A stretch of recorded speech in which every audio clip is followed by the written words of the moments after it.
adjustments, are there any? Nope. Not hearing any, I believe invoices and orders are already back to Rosemary. Next item up is public comment or announcements. Are there any public comments and or announcements? Howard, Well, yeah, Ruby. Okay, this is regarding the Legion Field project, the actual construction thereof. I would like to throw my hat in the ring for, I think it's the contractor on that project.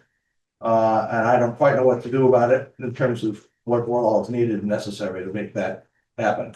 So I need John to school me a little bit, so I'm here to beg a little time with him over the next week or so. okay, So Howard and I talked about the Legion Field project. And he had some things that he wanted to do. What I told him, is that the grant money that we have for the project running through the town, we'd have to go to bid, we'd have to put together an RFP. And then Howard asked me about maybe working on the RFP with him. Yeah, that's what I need. Once we get the final version from Dubois and King, we present it to the board accepts it. Howard said he'd like to be going as soon as possible. He's hoping for grass by July. Yeah, understood. because we are gonna be on Legion Field with Tuesday Night Live. 6 concerts this summer. And if we can get in leveling the area for the skating rink, we're gonna have to reseed that. And so the faster we can get going, the better. I'm already starting to line people up, even if I don't get the gig, maybe they'll take the, whatever comes along cheaper. So you're throwing your hat in the ring to be the contractor for the project? Right. But you wanna help with the RFP as well? To bid on the contractor? Yeah, that would be. That would be a conflict. Oh, I don't know. No, I don't know. We could talk about it. We'll talk about it. Keep it legal. Above board would be best. Above, yeah, Yes. above board, yeah, sure. Sure. That's why I talked to him about going through the RFP process and, because it's coming through the town, it would have to go up to bid. Yeah, certainly. But, No, I think Howard would be, definitely qualified for project manager. Just for- Legion Field. For generalized numbers, we have what? 23,500 I was gonna say 22 grand left, 23. so we're not building like a lot of stuff. No, it's gonna be tight. And I know pretty well what Dubois and King is gonna send us. Because I was involved in all, the 2 meetings. So I know what's coming. I don't know the details necessarily. I don't know how much detail they're gonna put into this thing, do you?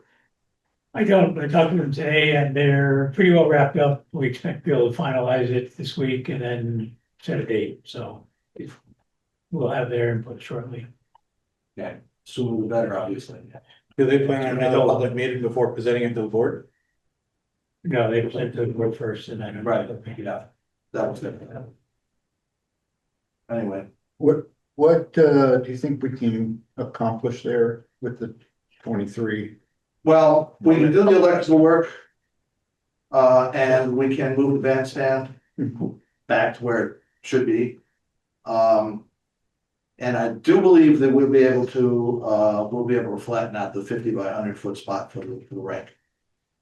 If there's anything else that don't surprise me in terms of what they're bringing back, then that ought to be probably a phase 2.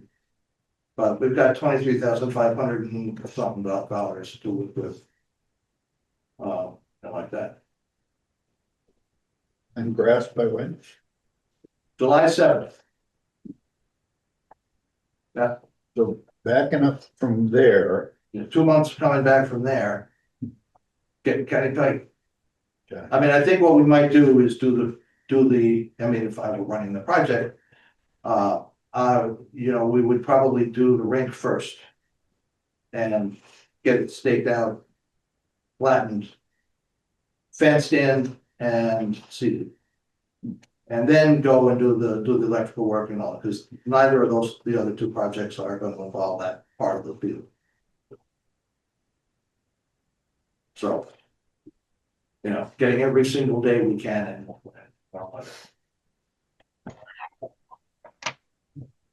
Do we have to have the RFP out for a certain length of time? It would be good to have it out as long as we can, but I mean, for the project, do we have enough money to have a contractor for the project? Well, Our town administrator. I mean, is there another way we could do this? I mean, I was told that that's the way to do this.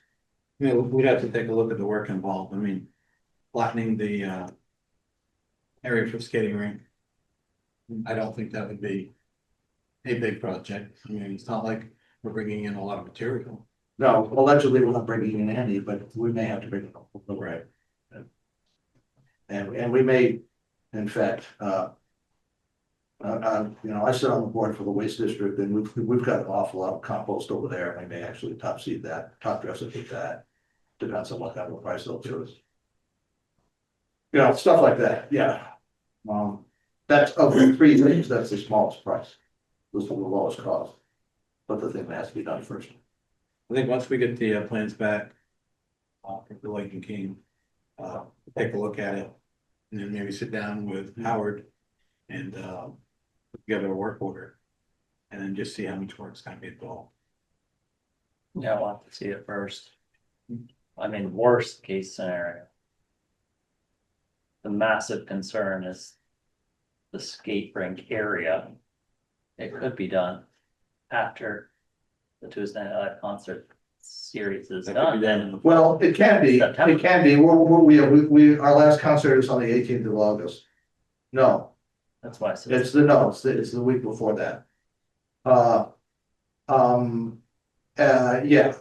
We also then remember there's a tractor parade that's gonna come rolling through there at some point in the fall. If we could get it done in this fall. Yeah, it'd be great. Because we were planning to do it last fall and then we pushed it to the spring. Understood, I was just saying. So there's really two different things here though, right? What you're proposing is basically a proposal to the board for being the project manager, but the RFP is for somebody else to actually do the work. I guess so. I mean, I would. Frankly, I'm pretty sure I could do this job if you said, just go ahead and do it. And I use the rest of the grant money to make it happen. You know, that would be simplest and easy and lovely for me. It also means we can get on it just as soon as the snow's down. Without waiting around for anything. And if that passes muster with you guys, and gals, that's fine. I mean, that would be my druthers, frankly. Gotta figure out what work we're doing and fill out the conservation commission's project summary sheet first. Never done it, I've been up here for 5 years, but I remember it's a thing. So, Yeah, I think we can move on it, but above board and, Definitely. you know, we have to see the design first and Yeah. then formulate RFP. Yeah. Good, okay. And then probably the other thing too would be go back and take a look at the grants, see if there's any requirements. it's a good point. I think this is Vermont Community Foundation, Huh? that VCF money. Yes, Yeah. yes. Okay, Sounds good. Further public comment, announcements, anything? let's go to, she's buying dinner. Safe travel. There's been lots of information about I still call it Johnson State College up on the hill. And it came to light that there's a 200-page facility master plan. And Johnson obviously was mentioned in it. And David Berg was at the legislative breakfast this morning. I got a chance to talk to him. The 200-page master plan that's just a guideline that they're looking at. But the other piece was its Vermont State view on February 2026, and the second item on it was Martinetti Hall and the fact that the town and the village would be moving into Martinetti Hall when the money came. So my question is, has college system reached out? Does it have an open lines of communication into the town and into the village?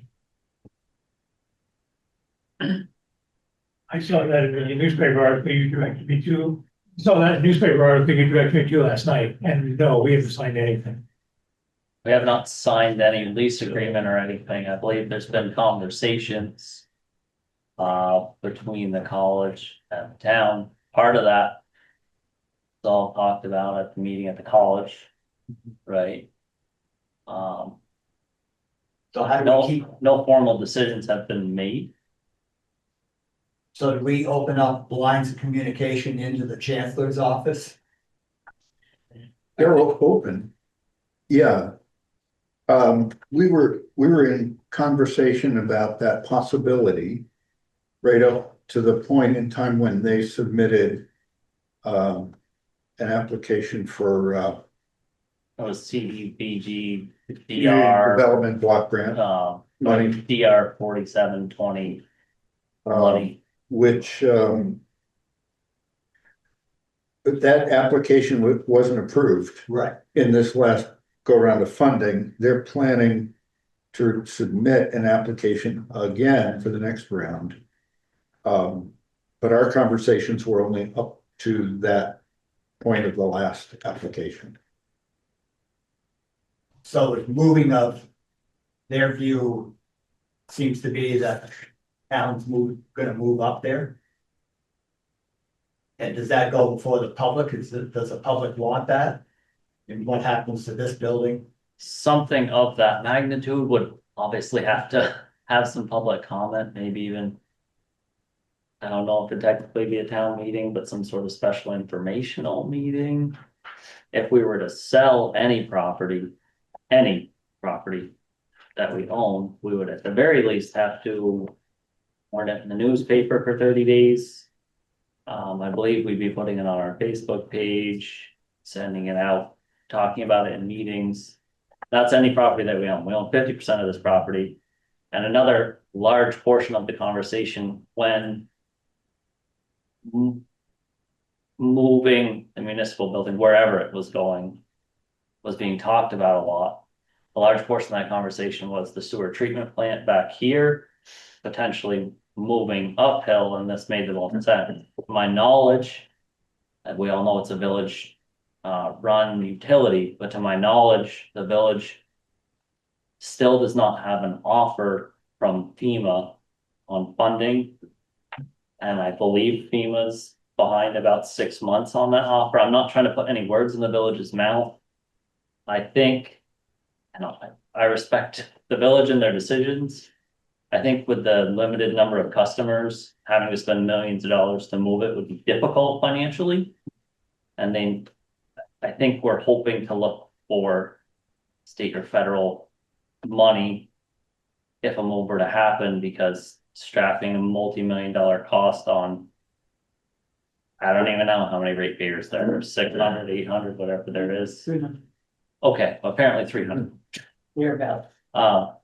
Again, I'm not trying to put any words in the village's mouth, because if they watch this, they'll get upset.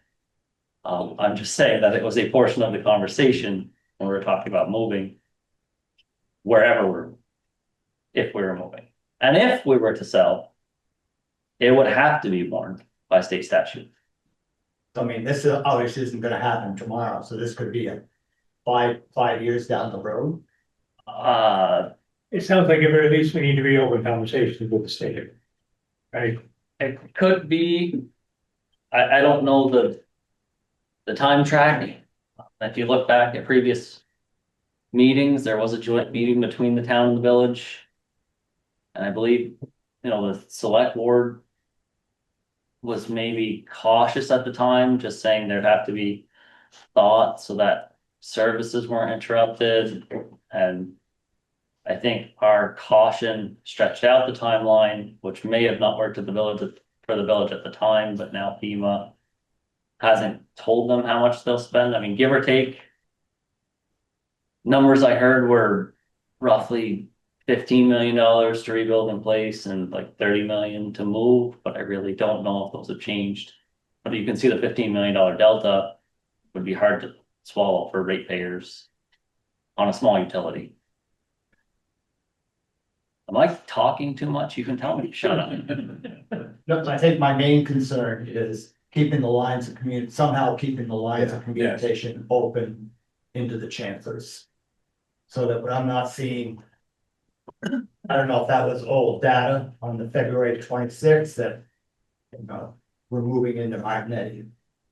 Maybe there was some assumptions and maybe it was journalistic, Miscommunication. freedom of speech.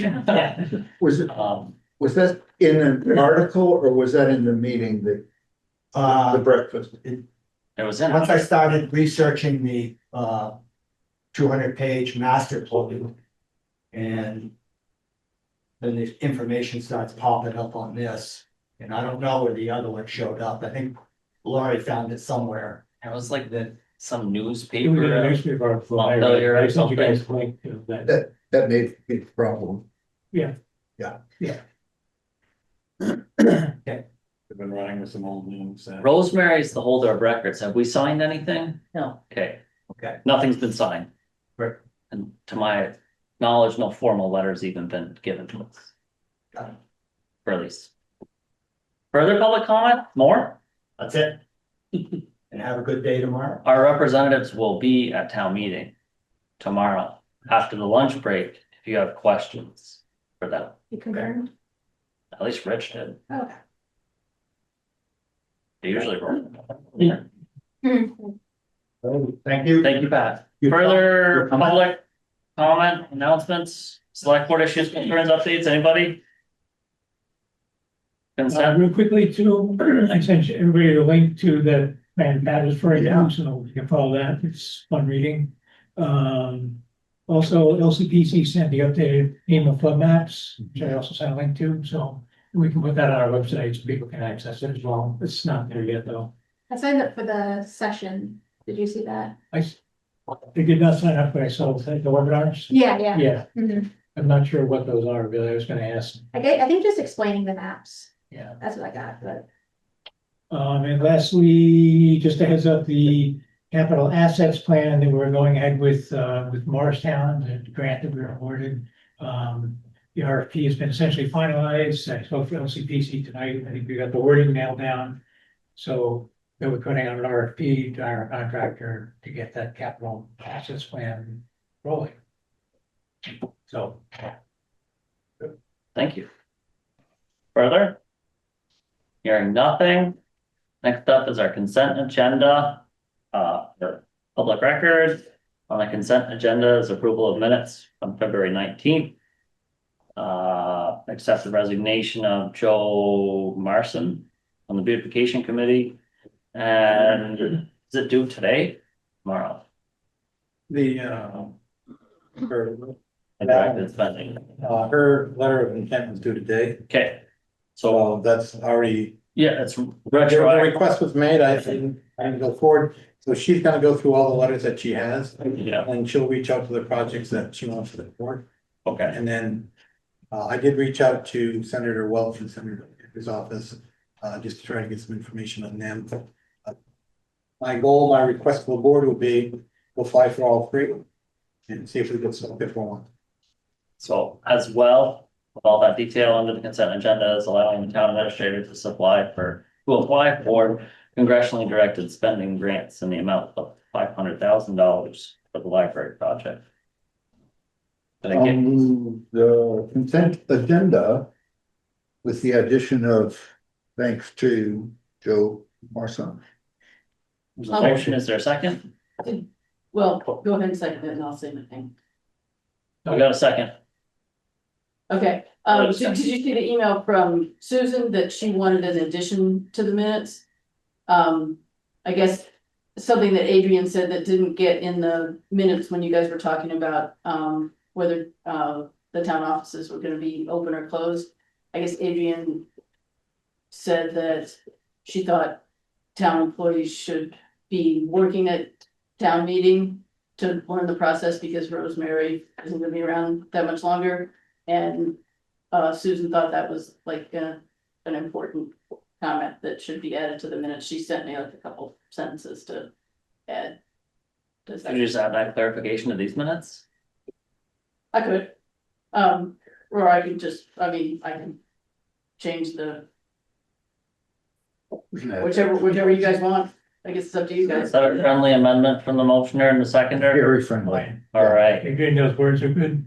you good with that? We're putting words in your mouth now. Sounds accurate. All those in favor signify by saying aye. Right. All those opposed, and the ayes have it. Rosemary, the floor is yours. I passed out the budget status report, if you want to take time to go through it tonight, or. Why not?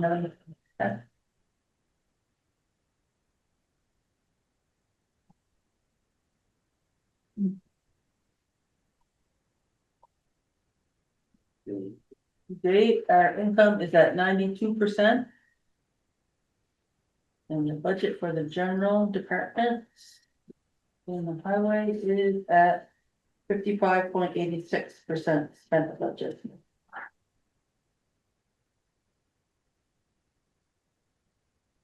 Miscellaneous revenue is that, Which line Isn't is that- that now? 50-6, that's 2000.08, is that the revenue for the I want to say that no, expense? that is probably for what FiberNet sent us back. Okay. Any other questions from anybody? Well, we're halfway through the year. But select board expense is already 100% spend. Why?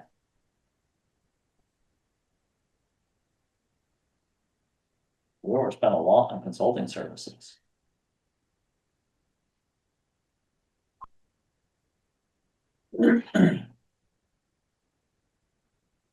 Some of those are. As well as gonna the be audit grant- expense. Some of those are gonna be grant reimbursable. Anybody else have questions? Peter, Paul? No, he's looking at the percents and people are good. And I have put in reimbursements for the following grants: Runway Lane for 278,000, Holmes Meadow 132,000, and the VEC Stormwater for 349,000, which I should be receiving those shortly. That would help. Yes. I think going forward, Holmes Meadow LCPC is planning on doing the middle every month. Until the main project is done. Okay. Just LCBC's portion. They're doing the project management for the whole project. Right, and they have one of the contractors, the engineers are underneath them. Yeah, and Boulder's been. I don't know, Boulder's submitting invoices every month.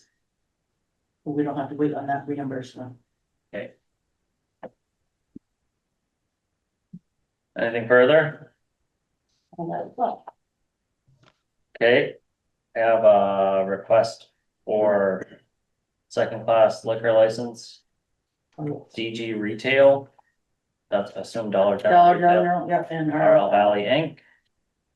I also have a request for tobacco sales at DG Retail. And tobacco sales and tobacco substance that's for e-cigarettes. endorsement for RL Valley. Everybody cool with those? Yeah. Any objections? You don't need a motion for those anymore. Anything else, Rosemary? No. Okay, Carl, Hello, floor is yours.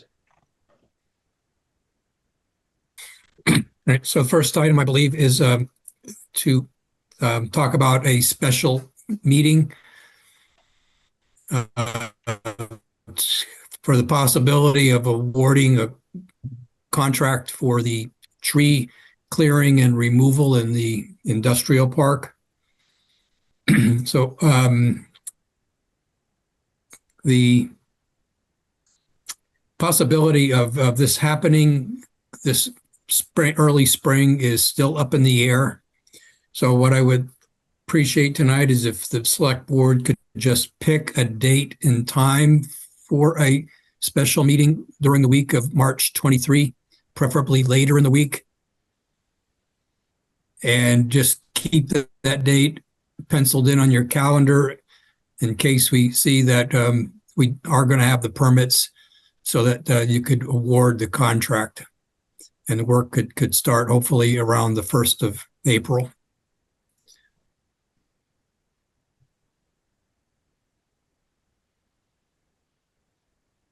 Any Well, questions about? You want like March 6th? Thursday, March 26th? That's a bad day. Happy birthday. I only need 3 members. Easy to remember. You've had plenty of birthdays. Can you spend one with us? That's true, I can spend time. I'd love to. We can do Friday. Maybe love. Just do Carl asked for later in the week. We can do Friday. Thursday. You don't have. At 6? You good with that, Carl? Sometime on Friday, the 27th? No, 26th. Oh, okay. Thursday, the 26th at 6. At 6 o'clock? Yes. Okay, thank you. Friday. Thursday. We're trying to get the permits in hand so this work can proceed, but it's not looking real good right now. We're going to have everything lined up. Okay. So this. The next item I think on your agenda from me is about Holmes Meadow. 2 items. The first being the administrative services agreement with the Lamoille County Planning Commission, who is, as somebody just said, they're acting as the project manager for the Holmes Meadow project. So there's a second grant for that project. It's referred to as a Clean Water Service Provider Grant in the amount of $113,856.31. After I wrote the memo to you, I learned that the LCPC's share of that grant is not $3,500, but it's $3,856.31. So $110,000 is for Boulder's contract aimed at the restoration and planting work that they will be doing this spring. So you have a memo, I believe, in your packet, and there's a suggested motion for you at the end of that memo. And as the memo states, really the primary purpose of this agreement is just to lay out the flow chart, so to speak, of how invoices are being handled. Any questions on that? Yeah, Carl, I had a couple. I spoke to LCPC today because a couple of things struck me peculiarly in this. But I didn't save them somehow on my computer. Under item 2, general terms and conditions, item 3, it says ownership of all data materials collected under this agreement shall remain with LCPC. I don't think that really is a big deal on this particular issue, but I think in general, if we're hiring somebody, the work product is ours. We own it, not the contractor. So I talked to Seth about this tonight on my way here, and he said, as far as he's concerned, we could approve this subject to them confirming that they can change that language and we can come up with something mutually agreeable. So I just want to point that out. I don't think that's the kind of thing we ought to have in a contract. And there was one other,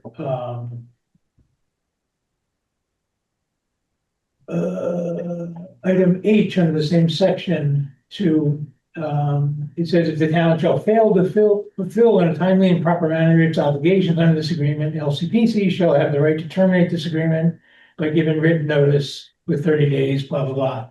And that should be mutual. If they fail to do hell of their end, we ought to be able to terminate it as well. And Seth agreed with that as well. So I'd like to stipulate that we approve the contract with those two caveats. Is that a motion? Yes. Second. There's a motion and a second. Is that clear enough, Carl?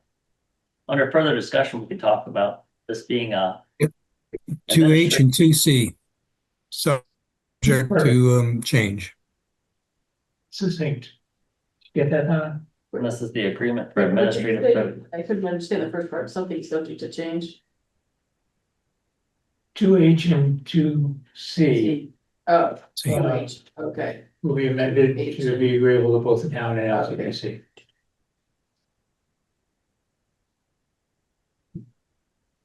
We good with that, Carl? Yes.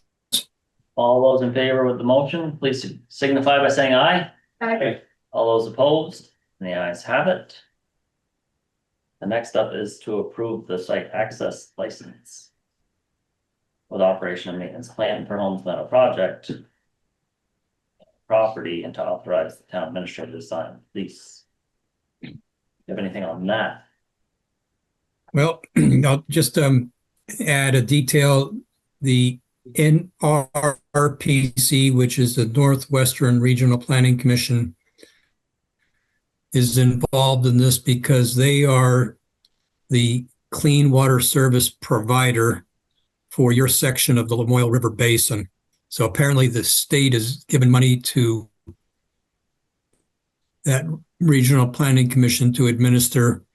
So the flow of money is from the state to that Regional Planning Commission to the Lamoille County Planning Commission to you to pay boulder excavation. The site access license, which is basically saying you're granting permission for staff people from those three different organizations to go on to the property to do inspections or just to review it and see how it's holding up. And for the first 3 years, the state will be funding maintenance work. And that includes the planting and establishing that footpath around the meadow. The town's obligations under the operations and maintenance plan, they're listed there in your memo, but just to review, annually, the town will inspect the site to review the condition of the natural landscaping. Doesn't say that any action is needed, but then it goes on to say as needed, maintenance such as reseeding, replanting trees or shrubs, pruning, watering, and mowing the footpath. So the town could decide mowing the footpath every 2 weeks is adequate. Or you could have it mowed every 5 days if that's what you feel is needed. And as far as the replanting and pruning and so on, that's at the town's discretion. After a large flood, the town would check the site to review conditions and evaluate the need for stabilizing erosion, reseeding, replanting, and removing debris. And again, that's at the town's discretion. This is a 10-year agreement starting July 1 of 26, and it would renew for another 10 years unless either side informs the other of the desire to end the agreement.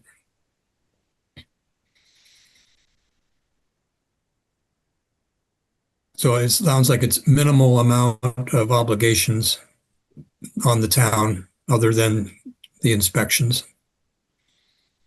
And the first 10 years is funded by the state. The first 3 years, 3 years, sorry, okay. 3 years, yes, the state is funding that and taking care of it to try to establish the vegetation to help with stabilizing the soils there.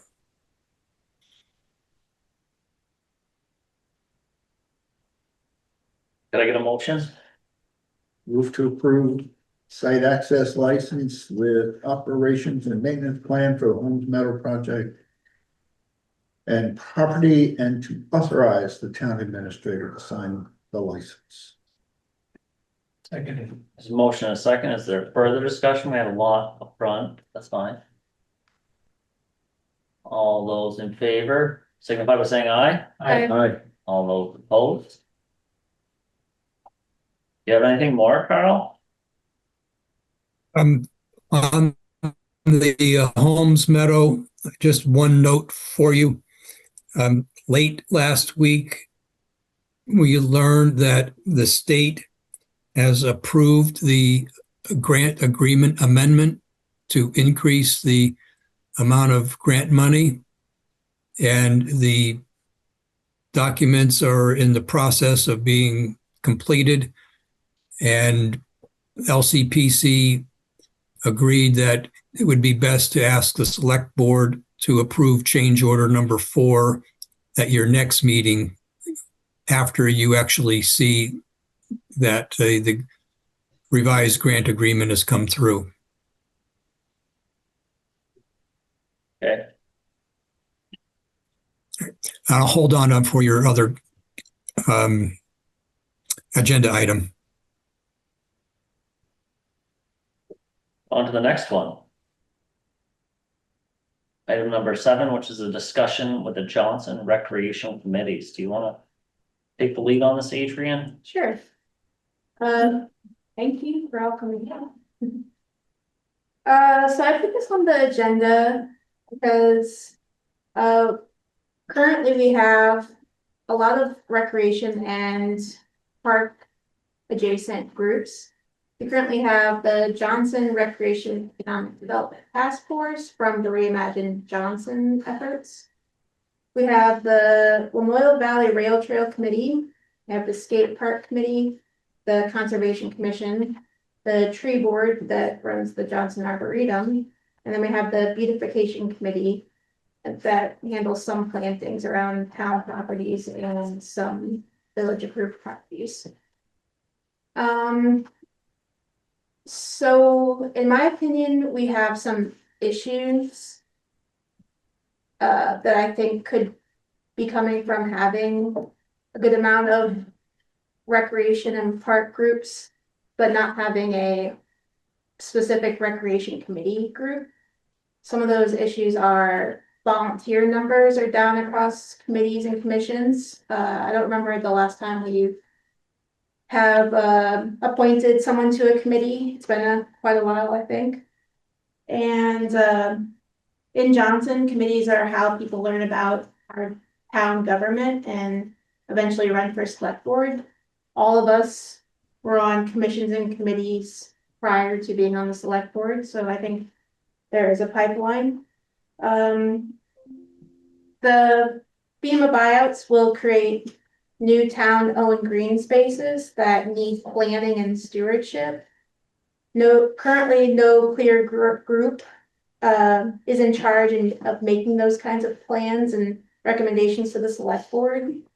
But it's leaving us a lot of work to do on our end once those turn into green spaces. For instance, with the even Legion Field planning, there's no ZEP designated group. I think the Planning Commission was helping a lot on that, but it was kind of spearheaded by a select board member. Numerous times at meetings we hear how a previous grant writer that was employed here went to a lot of committee meetings and was able to secure us a lot of grant money. When we hire the new CEDS position, personally, I want them to be able to go to committee meetings. And if we have too many groups, that makes it harder and unrealistic. for them to be able to do that work.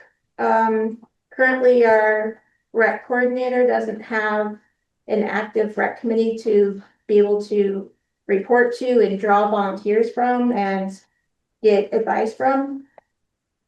I know previously our recreation committee was more focused around team sports. And that members left the recreation committee once their kid was older and they didn't have to be part of the committee anymore to help with planning.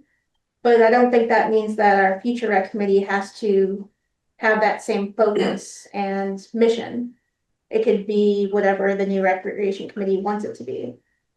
So I guess I want to hear from the current rec group members that are here tonight on if my issues I'm naming are off base and not connected at all, or if they are, if there's anything else I'm not thinking about.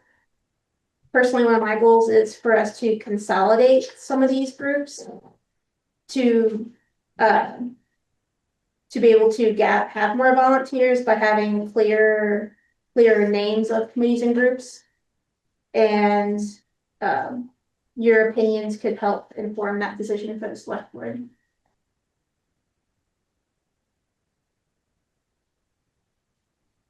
Yes, I'll talk to you. Yeah. So, I'm not sure that your issues are off base. There are definitely issues there, but I'm not sure that they're exactly on target. I mean, I think one of them is that we have an expanding set of parks and not a real town park maintenance plan or people assigned to that. So there's a gap there, I think. So that's one piece of it. That I think is not about the committees at all. I think that's about how the town staffs. Now, whether the town wants to and can afford to staff that way is a question, but there's a lot of ways to look at that. And the second thing is consolidating the groups. Because I've been thinking about this, so interesting because a lot of the rec groups that have started up are driven by people's passion. For example, you could say that about the skate park. You could say that about the pizza oven. They're really like individual driven, and I'm not sure that some of those people want to do other things, right? They really are drawn to do that. Now, whether doing that and the town supporting these very particular projects, does the work that it provides, the town management outweigh the benefits, or are the benefits? But you're right, they're sort of like skewed. They are not under umbrellas in a certain way. So those are one things. I'm just looking at, yeah. Okay. And as far as the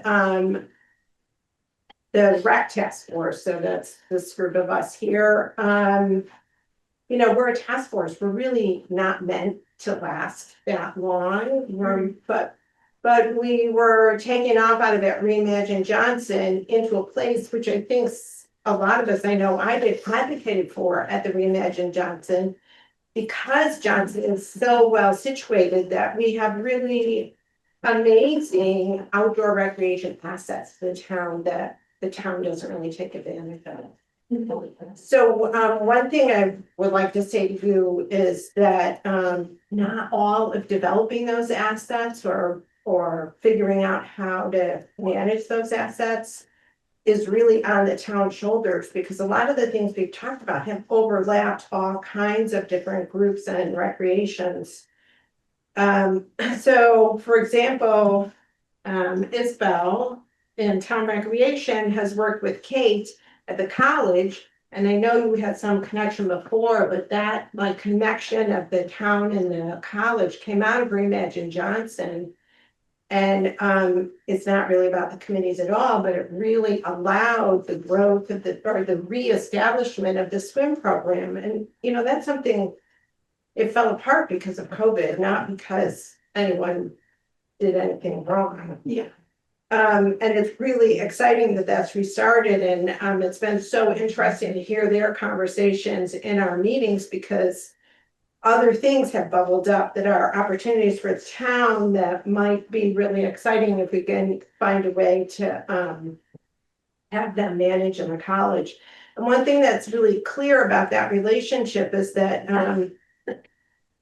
both the college and the town have good assets, but they're probably often open to seeing them develop to things that are good for the community. But neither of them really have the manpower to run them. So it all needs to be sort of these put together connections that, can make things happen in that magic kind of way that takes advantage of some of the benefits of the town and the power of individuals. But the town rec program and the college, that doesn't necessarily rely on the town. It's someone who's already has a position and can make good things happen. Another thing, like Doug and Eric have worked on the Lamoille River Paddlers Trail, and through their work, that was they helped set up this organization, and I don't know if you have seen it. The Lamoille River Paddlers map, that's the Lamoille River going through Johnson. It's just such a great piece of information. And so there was a paddle taking advantage of the rail trail and the river, organized last year, another one this year. And now they're collaborating on developing sites along the rail trail that have access to fishing, which I think could be the kind of thing that would make pedaling through Johnson, and even better, people in Johnson being able to access things. And so that's using, I don't know if it's the Vermont River Conservancy or the Northern Forest Canoe. And Forest Canoe Trails. so these state organizations and the rail trail, which is a state property, right? So we're sort of all over the map in the kinds of things we're looking at. And I know we're stirring the pot because we're asking a lot of questions and thinking about how things can happen.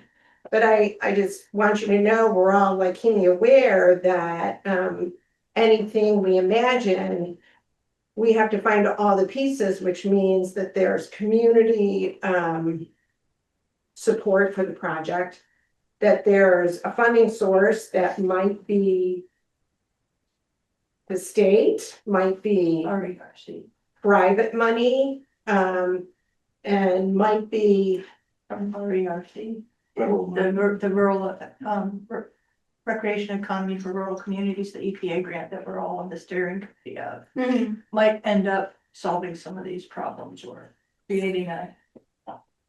Yeah, I mean, so I think that there are some great opportunities that are coming up with this recreation economy for rural communities program that Johnson has been accepted into, because it helps us have access to experts at the state level and the national level. And even more important, I think, is an opportunity for planning. And I think it's going to be really important for the town to figure out how to make sure you all are included in what we push forward and what you want out of it, because there are all these recreation opportunities. And I think the problem is hearing what the priorities are. And there will be at the heart of that RERC program is a community convening, bringing people together. So when you have so many opportunities, you want the opportunities that people are interested in, are going to support, and are going to volunteer to run. And through that, then also get access to funding, but also pay attention about what's on the plate for the town in terms of demands for money, which, I mean, my take on it is we shouldn't be asking you all for any of it except helping to sign off on agreeing if it's a program that involves town land or town programs.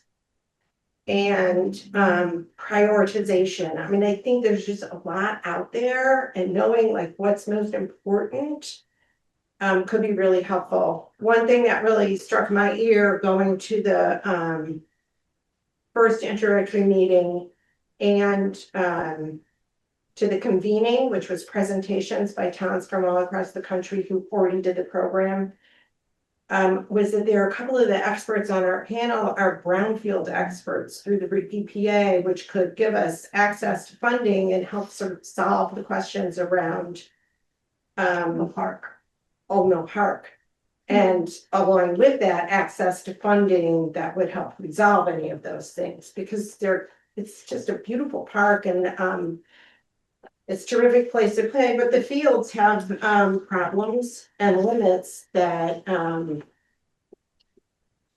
Limit what we can do with them. yeah. And I Quite a think bit. also if we're thinking about having this great park in town, we want to figure out how to make sure that there are facilities there. You know, water fountains and bathrooms, especially, you know, are sort of essential when you have a park like that. So if that's a priority of yours, then I think that's something we could also follow through on, you know, so I think as we go through this planning process, you know, we've come across a lot of really interesting people and a lot of interesting ideas from different groups in town about what kind of good recreation would be, but also hearing from you would be really useful too. Because we're not gonna hold it, we're gonna, you know, try and push through things that, and it's gonna require help on all part. Right, does that all make sense to, yeah, Okay. Isabel? In terms of the committees we already have existing, I think there's huge value in having them as independent committees, because there's like a sense of institutional knowledge that comes along with all of those individuals who run those committees right now. And I think to Kathy's point, there's individuals that have a certain interest in being on those committees. However, I do think that there's just a general lack of communication across all committees. I can't necessarily be involved with what's going on with all committees. And I think that if there was, Charles spoke about this a little earlier, like a general steering committee, one person from each committee who was able to relay information, and they met at a certain amount of time. I mean, like once a month, once every 2 months, etc. So that just for me, for the sake of not overlapping events, so that events were accessible to everyone, because that happened last summer, and all of these groups have really great things going on, and most of them are all volunteer run, and it's wonderful, but then there's like just some wires that get crossed. I think that would eliminate a lot of the communication issues, and that would be like a group that could directly communicate with you all if there were issues. Or any grants that any of them wanted to seek, etc. That could be a more direct line. Right. I would just second that. I think it seems really disparate to you guys, and it is really disparate, and there is overlapping, but you know, the rec task force in some respects has actually acted like a steering committee, but they are not officially doing that. So maybe it would seem less fewer moving parts if you had just like a little steering committee that could come to you and say, okay, this is what's happening here, and this is what's happening here, and they need this money, and that's it. Here's your report. yeah. When we had our last task force meeting last Thursday, we were really happy that John was able to come, and we had 10 people participate in a conversation about this topic, how the rec committees might look moving forward. And everybody made wonderful points and communicated honestly, and it was a very fruitful conversation. I prepared those minutes, must be a genetic thing. Share them with our group of 10, and most of what we realized is that we have a lot of great ideas and no consensus just amongst the 10 of us, because for everybody who felt like a steering committee was a good solution, there were other people who felt like, well, you know, it prevents people from really focusing on their passion, and it adds yet another meeting and yet another layer of organization. And maybe we don't really need another layer of organization, but there's obviously a need there for something. Mhm. And the one thing that did seem to rise to the top of the conversation was just communication. That rather than an organizational structure, improved communication could go a long way toward a lot of this. And one of the proposals that somebody made was that ideally these commissions and committees and groups and task forces serve one of two purposes. They're either a standing group like the Planning Commission that does ongoing work of a necessary nature all the time. And then there's other groups that rise and decline and rise and decline as needs and interests, funding come and go. And then there's other things that aren't really either of those because they're not really a town thing to start with. And in a way, the task force is that. So in terms of planning structure going forward, I feel like the task force can just kind of be left out of it altogether. Because what we're doing is not a town committee. We don't report to you. You don't, I mean, we are 100% supportive of you guys as a select board and the municipal plan for the town and all that. It's not like we're working in opposition in any way whatsoever. We're 100% supportive of Isabel and the town rec department. But as a task force, I mean, what we do is something different than what an ongoing recreation committee might do. There's a very good reason why we formed the Recreation Economy Opportunity Task Force and didn't just join the Johnson Rec Committee, because it's like two separate things. And the networking that we're doing both locally and regionally and statewide and through the work grant nationally extends far beyond something that a local town committee would do. Mhm. So I see that as an important thing to mention. But I'll go ahead there. Go ahead, Deb. I think if you look at the committees, if you look at the skate park, it's amazing thing that we have this skate park. I don't know why you would take their expertise and move it anywhere or bring other people in. You certainly couldn't move me into that. I would think I'd be broken, you know, just looking at it. The tree board in Arboretum, the concept is similar. There are people passionate about that. I don't think there's any complaint of how they're run. Conservation commission, I think, is statutorily based. And the rail trail task force has a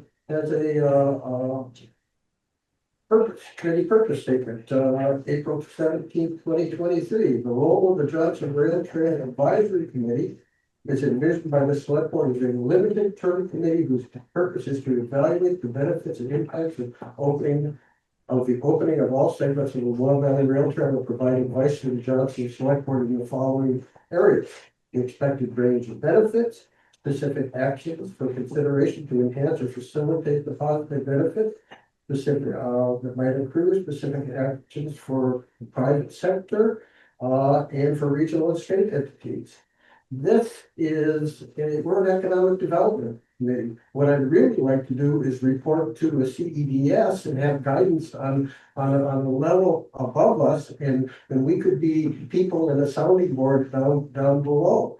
I don't view any of these committees as part of a group of people who would participate be considered in an NFL draft. We are not a draft organization for the folks that were stacking the very wonderful thing that would happen if Isabel had enough people to work with. You will not find that there is likely availability of these people. If you look at I talked to Lisa Cruz about the situation with that, and she said one of the really big things that happened is that the population of these people are young people with children, and that's different from people like myself and other people here who are staffing the other committees. And they're there for their kids, and they're not by and large on these other committees. And they are necessary and needed, and they've moved out. The primary movers and shakers in our community who are in this group have moved their children out. You know, it's a school problem. I see Isabel nodding, you know, and there is a big problem. And I don't know if it's beyond your pay grade because it's a school system, but we need these people back. They are important. You know them, as the movers and shakers in the pizza oven and that type of thing. I would like to say that I think the Recreation Economy Committee is going to be replaced by, as a matter of fact, we're going to transition to as the steering committee to the RERC. 6 of us are on that, I believe. And what's missing is Carl is doing a great job organizing this, but what's missing will be institutional knowledge if Carl doesn't continue for another 5 years. We need somebody from the select board on that to carry forward and to understand what it was, why it worked, and where it should go. Furthermore, we would need somebody it would be a great place for the college to have a representative out of the chancellor's office or with power to talk to. We don't know what you guys are talking and ladies are talking to them about, but it would be great for that to be there. So in sum, I would say, geez, when I was practicing attorney, I went over and taught law to the 6th graders, because I really believed in civil engagement and things like that. I really think it's really important. There's a big hole in our country regarding this. So I'm sympathetic to the lack of people running. It's not only our problem. If you read the newspaper on Cambridge's thing, they're short of select board people, they're short of other people. I would say our committees that are out here shouldn't be changed. What you need to do is you need to increase the access to these committees. I personally don't want to hold a meeting with 6 other people a month to hear everything that they're doing. What I'd like to do is talk to John or Carl and say, this is what we're doing. This is what the communication should be up the ladder, and so that it's closer to you people. And what you should be doing is advertising our successes. There's a big need for publicity for people to understand and know what we're doing, and also to tell us what we shouldn't do. For you people to tell us. But we need to get publicity about our successes. So if we have new kiosks going, if we have 5 new bike racks, if we have permission from the studio center to put these there and all these other things that you don't know about that are happening, we should have some way of getting it out, and it should be we need to advertise about ourselves.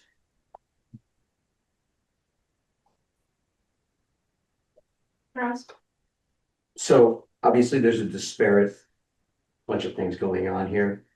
Your idea of consolidating them, I don't think necessarily happens, but you guys have to decide what you want. Do you want, a report committee, a conference committee, somebody that just can tell you what's going on? Are you worried that if we hire a CEDS, that they're gonna get overwhelmed with all the different things going on? I mean, you guys really have to decide more what you want. I just don't see a consolidation happening, but what do you want? Is that an individual question for all board members? Whoever wants to answer. I think we're all still trying to figure that out, to be honest. We've talked about the CEDS position and we have disagreements as to exactly how that role should function and what their primary responsibility should be. So this is an evolutionary thing. So I appreciate all your comments. And by the way, I just want to thank everybody up here. I think you guys are doing great work. We are 100% indebted and grateful. Really, thanks for the effort you put in. Well, then maybe that is a discussion that you have with your potential hire for the CEDS. And say, hey, this is what's going on. What are your ideas? We could maybe bring some kind of structure that would make it easier on you, or are you okay with the disparity as way it is? It is pretty messy right now. If you write them all down on paper and look at it, you've got a spider web of. It's right on, It's guys. very interesting. Reason for that. The reason for that is because Johnson is on the cusp of tremendous change and has tremendous opportunity. And it's kind of beyond running the town to see the vision of where it could go, but it is very much required to work in tandem with the town. I mean, we have a lot of conversations that we need to have to make sure that all the projects that we think will go forward will be good with the town, but it's not necessarily that it's your job to make the ideas happen. These are opportunities, like Diana said, that we're interacting with regional and national and, big groups that are presenting us with multiple ways to transform the assets of this town into something that will really and truly change this town. So I think we need to be gentle with how we structure it, because it's very full of potential. One consistent thing that I'm hearing is that everyone wants more access to the next SEDS person. So I think however we can make that happen, I mean, Doug would like that. We're consistently hearing that the committees would like more town employee time. I'm definitely hearing that. Yes, so I don't know. Personally, I think that would be streamlined with everyone in a room together instead of everyone nagging this CEDS person independently. That just seems like That might be a borderline nightmare for the CEDS person. Yeah, it might be a good way to follow. And maybe that also impacts your exact specifications for the CEDS. I know you guys are thinking, hey, can we get along with part-time, 2/3 time? Well, this might really impact that, and you're gonna just have to say, we really need a full-time person here.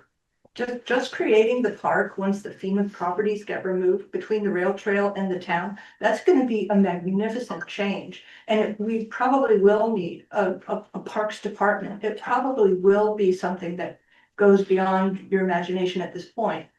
But that will be a good thing, because that will bring more money into Johnson. It will bring more visitors. We will have a place for them to stay and more places for them to eat. We'll be able to solve a lot of our problems by growing carefully and creatively into this great future. That could support the money that you need to hire somebody for more hours.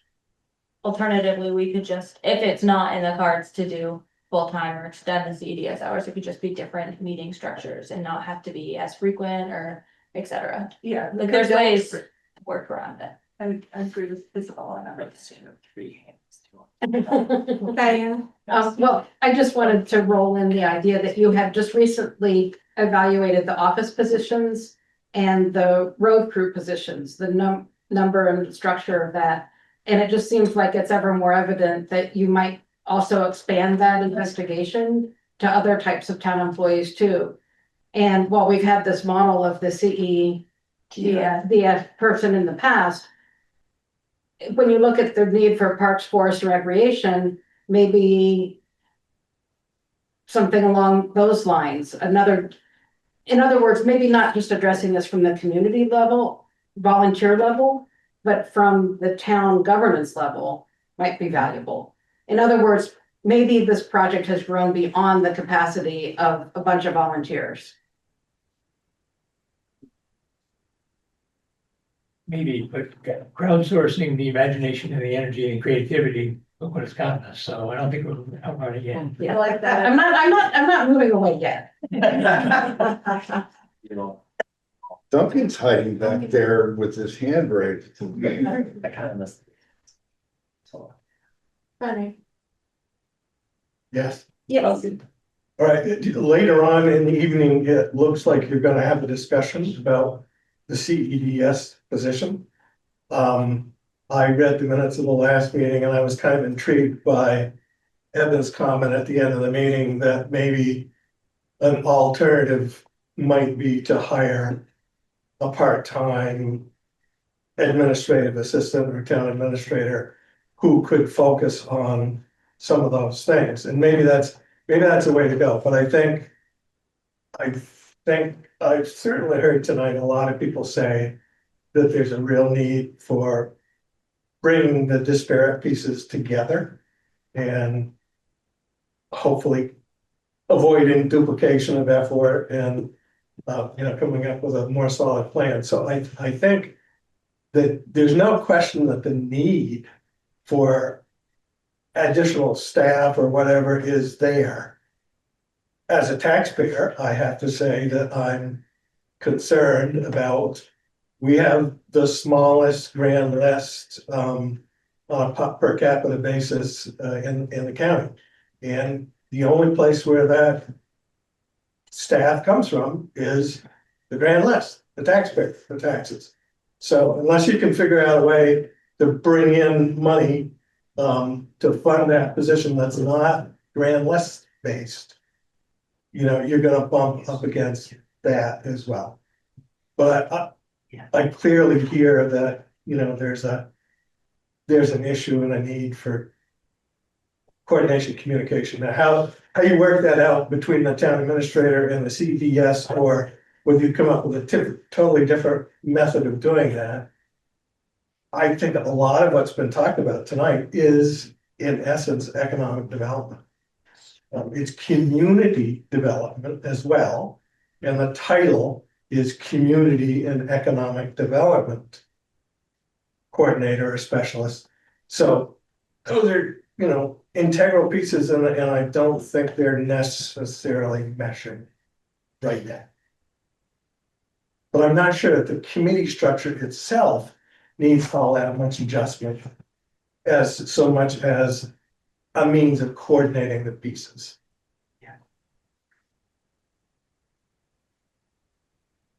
Yeah, I just want to say one last little sum up thing about this task force, is that I think that the things we've been doing fall into two camps, and that one of them has been planning.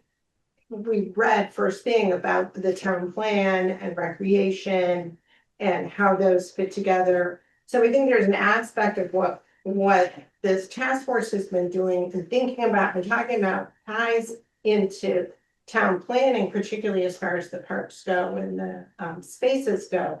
And the other part is programming, and that has been things that we've talked about outside of the town committee as well as in town recreation. And one thing that we did come up when we were meeting last night was that we could imagine, I think Isabel said yes, we could imagine, tell me if it's no. I didn't know what you were gonna say. We could imagine a recreation committee that was not designed to support the kids' recreation, but that would be more innovative and adult recreation, and would actually have to reach out into the community, not only to find what people want to do, but find also the people who want to help us do it. So that would be a way that it seemed that the town recreation committee could grow and have some energy to innovate, but would not be focused on just the elementary school recreation, but it could then hook up to other kinds of events in town as the programs develop. I agree. So we were talking about those two different things. Because the youth rec is largely, I get a lot of help from parents in season at the time of the season without, I don't see the need for like a youth recreation committee, if that makes sense. It's happening all in real time. But I do think that would be extremely helpful. I've made like multiple attempts to reach out to people of the town to see if like what they want to do, what they would like to see for adult rec. I started like, there was a whole roster of a men's league and none of them showed up. So there's been like, I made a bunch of attempts and it's just sort of striking out every time. And I think if that's something that people in Johnson want to see, that's where the support could be for like a recreation committee. I think that in the past it's been focused purely on youth sports, and I don't, at this point, our numbers are lower because of what Doug said, and it's not as, I mean, I'm handling that very fine by myself, if that makes sense. Without like, I don't need support for that other than like the tournaments or et cetera, which I get anyway. Everyone volunteers, parents step up, and then the next year's parents step up, and that just sort of has a natural progression. But other rec, green spaces, ideas for things like that, I think would be awesome to have a recreation committee. Doug? Eric and I created the were the originators of the idea for the Waterloo Paddlers Trail. And then with Steve Libby, we, at the Vermont River Conservancy, we procured Noah Pollock, and we've got, and it's gone, and it's grown from there. It doesn't get the fraction of the use that it should have. We've also been very interested in adult recreation. And the problem with adult recreation is that we have private infrastructure. I can go skiing on my land, I can go skiing on my friend's land, but there's not a whole lot of action of the Davis neighborhood trail. We need pull-off places. We need things that would encourage people to go to these places and utilize it. There is some thought that can go into that's needed to create access to these places, because people are, and whether it's organized or not, I don't know. I spent a considerable amount of time getting on with Tori Holloway, getting very, places that are interesting to people here, like the suspension bridge over the Vermont, getting them onto maps, trying to the Arboretum, things that local people, some know, some don't know, some don't use at all. We should publicize some of this stuff. And I think that, we have, I guess the point I should have started off with was that it's been very difficult to grow the adult recreation. It's hard to make publicity.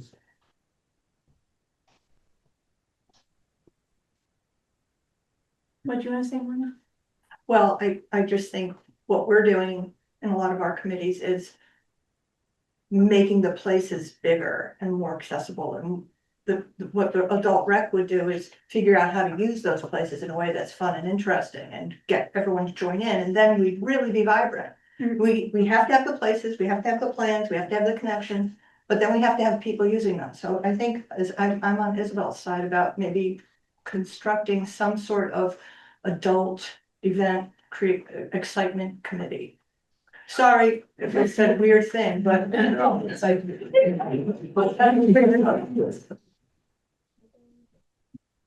My final thought too is that ultimately what would help us is mutual support, knowing that when we establish a relationship with an organization, bigger than Johnson, that we're doing it with the support of you guys, and good communication is the way that's going to happen. So when we're talking with, trail builders of, mountain bike trails or whatever, obviously we're going to go through the appropriate Conservation Commission channels. If it involves state or town land, we'll come to you guys if it involves town land.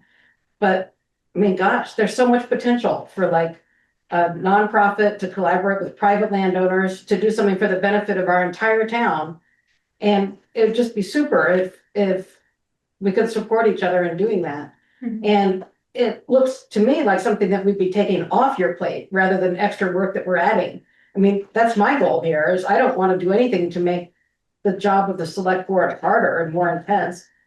I hate to imagine that I'm actually saying this out loud, but I'm kind of for smaller government. I'm kind of for you guys doing less rather than expanding and have to do more.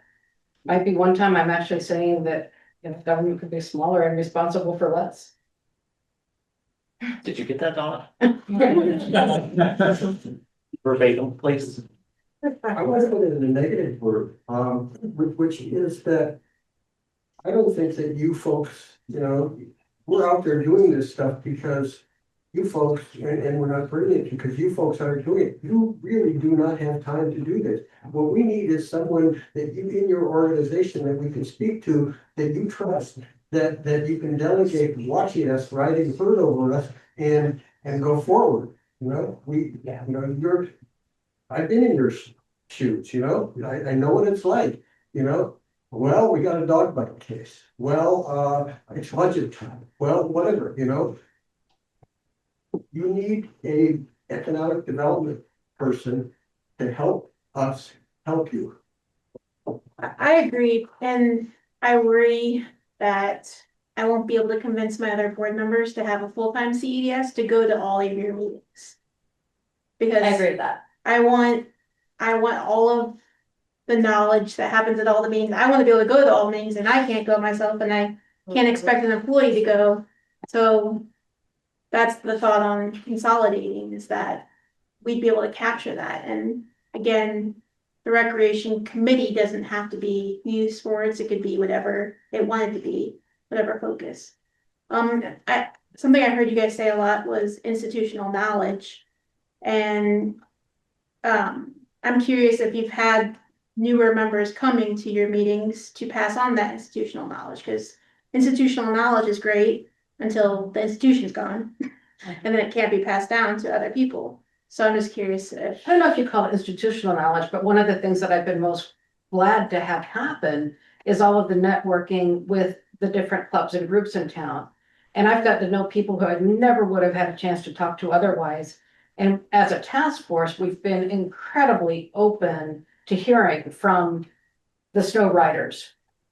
We haven't had much feedback from the ATV people, but we're open to talking to them, you know? We've really tried to reach out to every aspect of indoor recreation, college recreation, town recreation, youth, adults.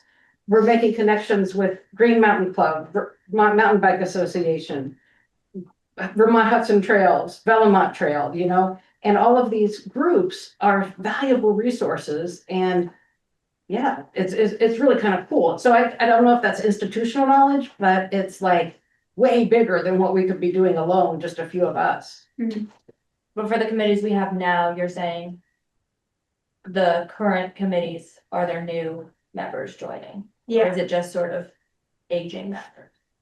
yeah, or just like the same people that started as the Same annual. Yeah, like that. Yes, That's a great question. I just want to answer for Adrian, in the case of the Conservation Commission, been a turnover over the 20 years that we've been in existence.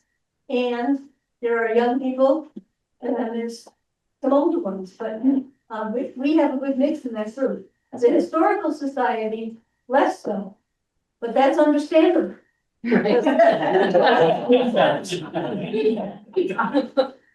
It's hard to get young folks so much interested.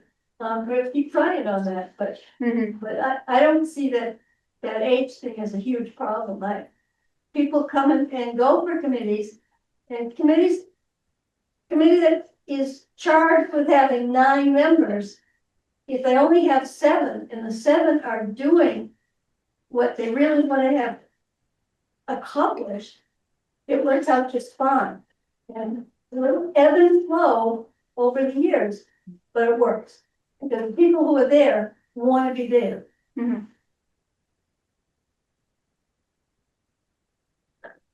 Quick comment about your comment about having full-time and attending all those meetings.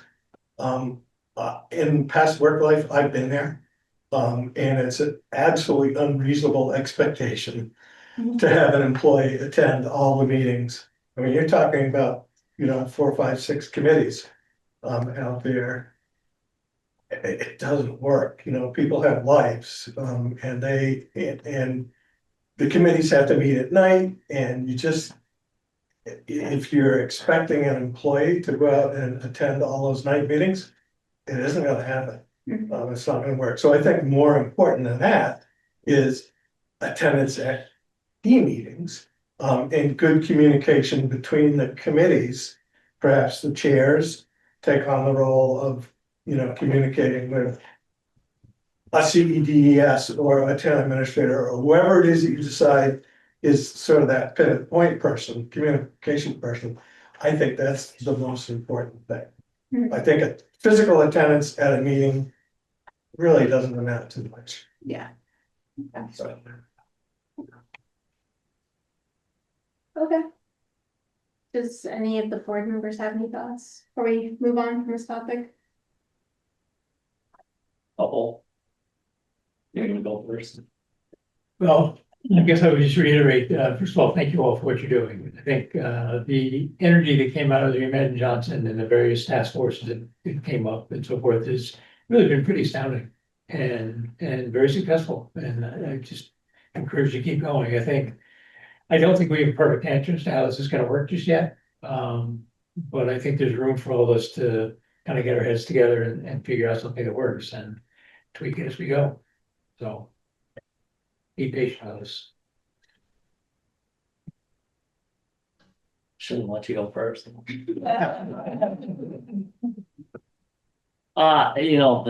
thing that I heard, I had to take a phone call, so, but I continually heard communication. And I continually heard this board and whatever it is, committees, task force. If it seems like that communication could be solved with a short email once a month to the board that we're already not receiving. The proposed, solution continually is more town employee hours, more town employee hours, more town employee hours, more town employee hours, and I'm not adverse to more town employee hours, but we also have to deal with hurdles of costs, and we're 20% tax rate in the state already. More that we add, obviously, shoots us up higher. There's just a lot of things to juggle. Low grand list. School, which is out of our control anyways. I'm not adverse to adding hours, I just see the other side and go every $20,000, 1%, we can add an employee quite easily for 5% on our tax rate. Give or take 6%. Well, then you need to direct, I would say, you as the select board need to direct and say, okay, we need just a quick report from every committee once a month. Blah, make it. And two. And then say who gets it. Actually. We need to communicate that. If you want communication, start communicating. Sure. I'll say that as an individual person. But I can't obviously say that for the board. One other thing I would like to add. I do agree that. I'm not trying to put words in your mouth here, but I agree with Adrian that. We have too many committees. The whole idea, I talked with other board members before Adrian was a board member. About consolidation, because I just see volunteer fatigue. Sounds like people don't really want to change.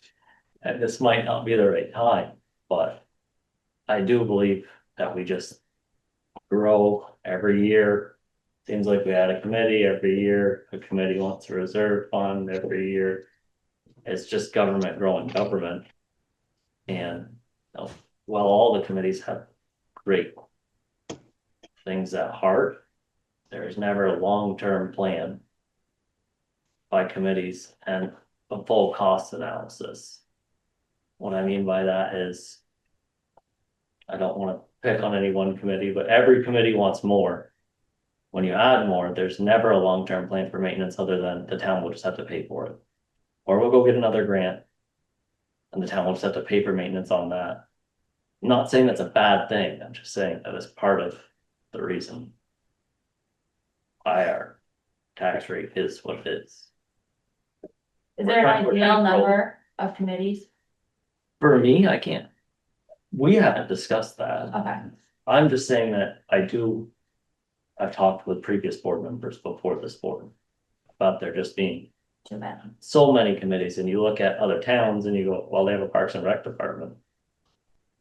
It's kind of all encompassing Well, that's of a several. department. Huh? As a department. That's. Sure, employee hours, but you can have a Parks and Rec committee. Maybe. I don't know exactly what it looked like. I'm not saying there's an ideal number of committee or an ideal number of people on each committee.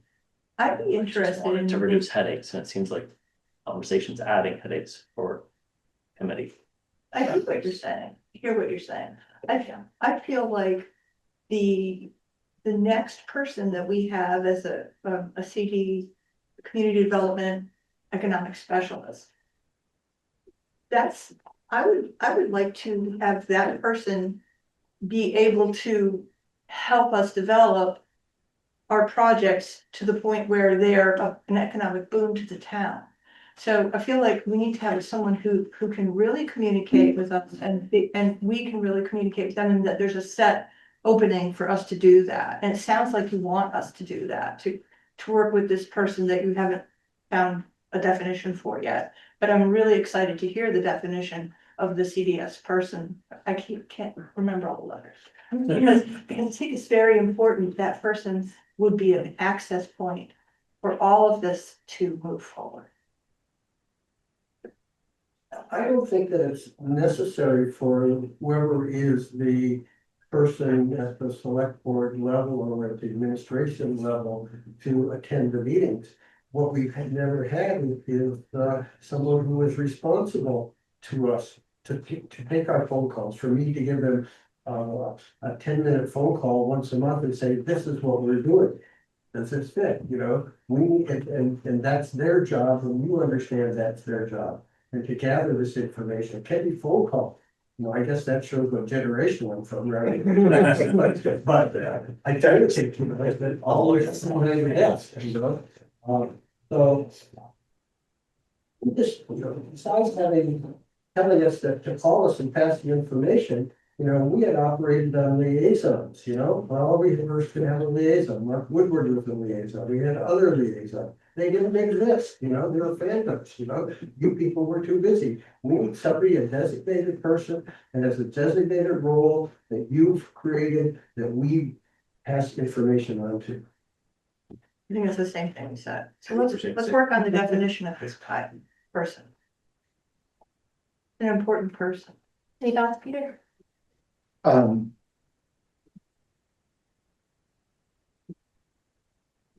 Thoughts that haven't been shared already, maybe? I think this has been really valuable tonight, to have this conversation. So whether we know where we're going with it or not, it's just been really helpful to hear everybody's thoughts.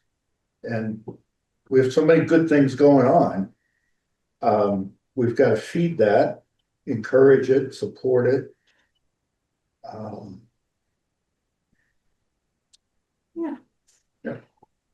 I would like to say one thing, and I know it's a reiteration. If you guys want to save dollars and hours, you're going to have to make some kind of directive to say, this person gets an email once a month from each committee.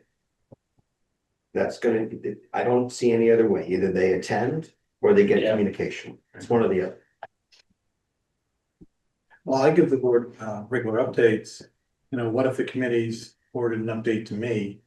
And then I could take all that in one of my updates and forward it to the board. Sure, but we'll have to formalize that. Yep. Yeah. I'm fine with the monthly update. Nothing new. We want to put a water fountain in somewhere. Maybe monthly is a little too often. Do you think it'd be too often? Monthly? Depending, I mean, I don't know, depending on the committee, maybe if there's some time, I feel like not a lot happens in a month. Right. Well, then you could give me an email and say, you know, this month, No updates. no updates. Okay. And I could send that to the board and say, we only have updates from these committees. Okay. You know, this is kind of weird, but what would the alternative look like to just set more of the committees free? And have them operate kind of like our task force does, where it's not actually a town committee. We're not constrained by the same rules, obligations, methods and all that. And we operate more on a club level. You know, there's a lot of towns that do that where, and I guess the drawback is you don't have formalized policies around open meeting law and things like that, but do you really need that for these clubs that have a budget of nothing, like in the case of the task force? You know, and it's not any money involving the town select board, and you guys kind of exist to manage the budget, and it's not even a budget item in the case of our group. You know, maybe just cut more of the groups free from the town municipal structure and have them just be clubs and, you know, that's an idea. Unfortunately, I think that most of our committees need some financial aid in some way, but maybe I'm wrong. Most of them have a budget or are applying for grants and need us to funnel the money to them. Or are operating on town land. Yeah.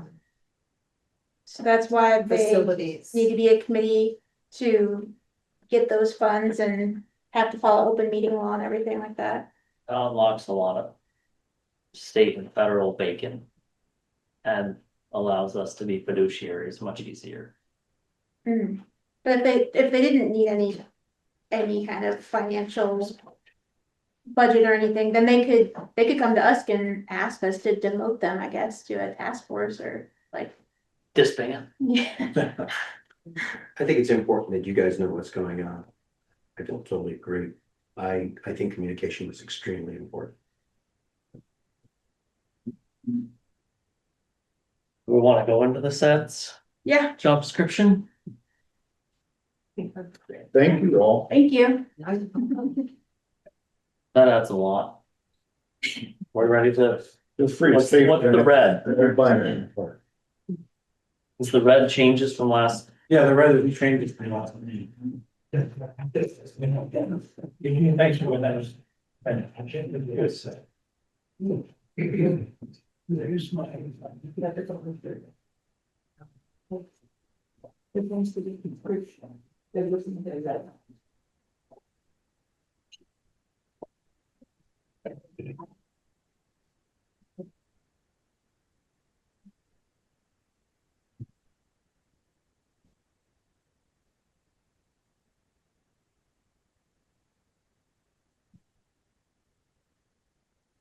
What are the board's thoughts? Job description was in the packet. One of the thoughts I've had is that, and it was formulating when I read through this again, I think it was formulating at our last meeting. But then in light of this conversation tonight, hours expected to be 10 to 20 hours per week. I don't see how we can think that this position would be any less than 20 hours.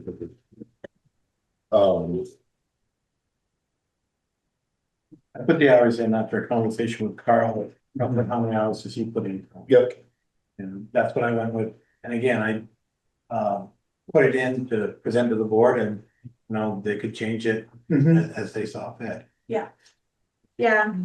But Carl's role has mostly been just maintaining our grants, not going after new grants, and so I feel like double that 40. So. They've taken over quite a few projects or, you know, like homes by and stuff. In the absence of the town administrator, it becomes access. Yeah. That wouldn't have normally fallen towards Mhm. Seth's position. Maybe I'm putting words in Carl's mouth while he's looking at me. I think Carl had some comments too. I sent him a copy. You got some comments, Carl? I do. I'll run through them. You could stop me anytime and ask questions, but as Duncan referred to earlier, in the title, my understanding was this was a community and economic development specialist. So it would be lending support in both ways, and community development is a little different than economic development. And then that change would also be needed in the first sentence of the first paragraph. And I would point out that in the essential functions, number 7, somebody recognized that it is both community and economic development. It states so in there.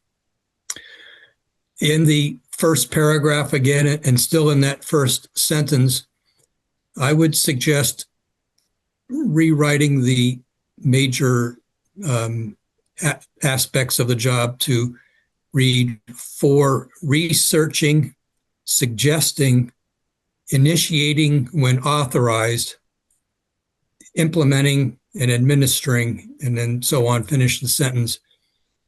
I changed the order there, I think, to put researching first, because that would really be the first thing that a person in this position does. And then from what they find, making suggestions to the appropriate board or committee. but then initiating, but after getting authorization, so that your SEDS is not going out on their own and deciding, okay, the town ought to pursue this to do such and such a job or provide a certain service.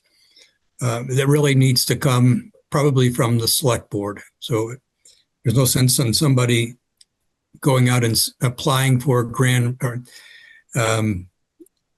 if the select board is not ready to get behind that project. In the job descriptions, in a couple of places, I would suggest writing it so that in some situations, others may manage the project. As an example, you might want to retain an engineer or construction management type person to help with a physical type of activity or a construction job. Something that's maybe more time consuming and more technical knowledge based. Or it could be that your SEDS does secure a grant for you, but it's right in the bailiwick of the, say, the town administrator. So you would have the town administrator administering that administrative type of activity. I think you might see that in the first paragraph and in the essential function number 4. You have a statement on the first page. It says hired by the town of Johnson. I would suggest putting the word select board after town of Johnson to make it clear. I did see up in your opening block that it does say that the supervisor is the select board, but I think it'd be help just make it more clear that it's the select board doing the hiring.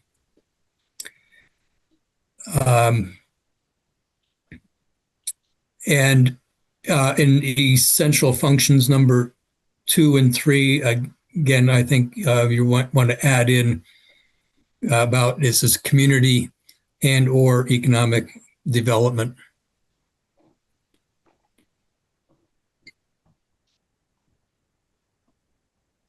And as far as the number of hours, yes, I have been working usually 10 to 20 hours a week. A couple of weeks I did slightly exceed 20 hours, and sometimes it's a little less than 10. And I think that the first job description for this position envisioned maybe 20 to 24 hours per week. And that should be available somewhere for you to look at. That job description was written in 2023, I believe.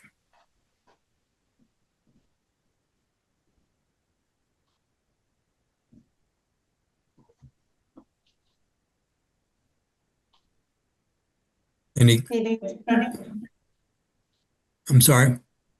Anything else, Carl? No, I was just going to ask if you had any questions about those comments.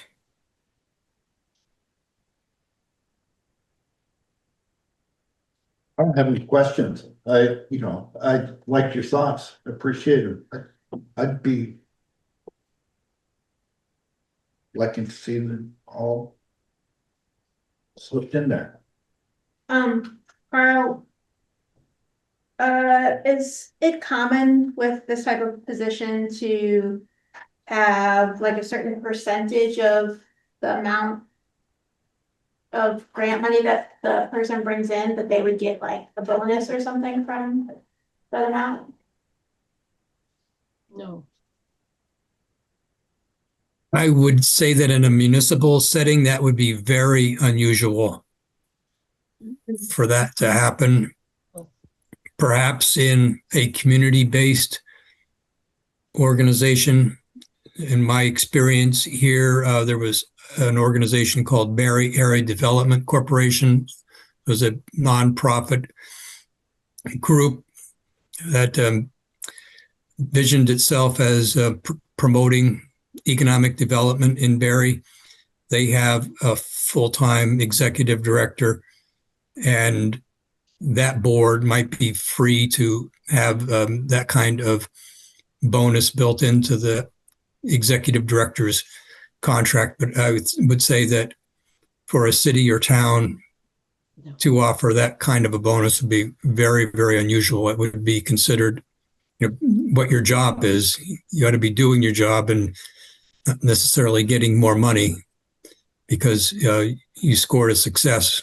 Some of them might be actually kind of easy to land.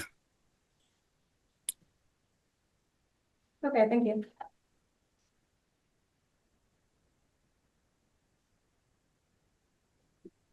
Paul? Adrian? Well, I'm glad whoever first brought up the and, because when I read this, I thought, I guess I didn't even know what the title was. I always thought there was an and in there. There wasn't. So, but that's back in there. I do think that's an important part of it. I think it's actually pretty well written for what we have. I think the trick is going to be to translate what's on paper to what we actually want the person to do. I mean, it's all has all the right words in it, but how you make that extra work is another thing. I think the only thing that I saw that was missing when I read it over is that it doesn't say anywhere in here, report regularly to the select board.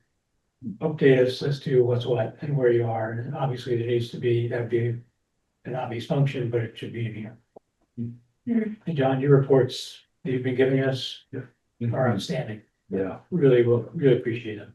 Thank you. I agree. Maybe monthly. I think like every meeting is like too much sometimes. Yeah, I think we could probably organize our meetings such that the development is like every other meeting. I think. Yeah. Carl usually has reports for our meetings that are pretty detailed. We've seen them a lot lately because I think there's so much going on. There's so many decisions being made. Yeah. Yeah. Typically speaking, or historically speaking, Carl wasn't at every meeting until Holmes Meadow really. Like that, plus a lot of stuff in the industrial park has been moving.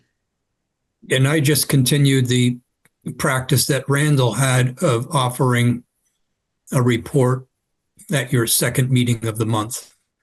Yeah. Yeah. And from some of the research that I had to do, looking at your minutes, it appeared that most of the time Randall only attended the meeting where he was giving you a report. There were a few times where he had to attend an extra meeting like I am tonight. Yeah. Yeah. For necessary knowledge, skills, and abilities, number 7, must be able to work in person and virtually. Personally, I would like it to just be an in-person position. And if we did want to offer virtually as well, I feel like we should assign a set of hours to both of them. Well, my thought process on that, virtually is like what Carl is doing now. Sometimes the meetings and stuff that you're gonna attend via Teams. Yeah. So you have to be comfortable working in person or, virtual. Like, Are we saying that this is an in-person position though? Yeah, I think Adrian's raising a different point. We have, I think, some level of expectation that this person will be in Johnson meeting with people. Right. Some percent of the time at least. Right. Is that where you're going, Adrian? Yeah. or would you prefer in person and virtually? Just terrible. I guess how I read it was differently. And I think what you're saying is be able to meet like virtually. Yeah. Like, Well, to be able to do both. yeah. But I could change or to and. No, it's already. To be able to work in person and virtually. No, I guess it's fine. I think I just read it wrong. Okay. But but so this position is class.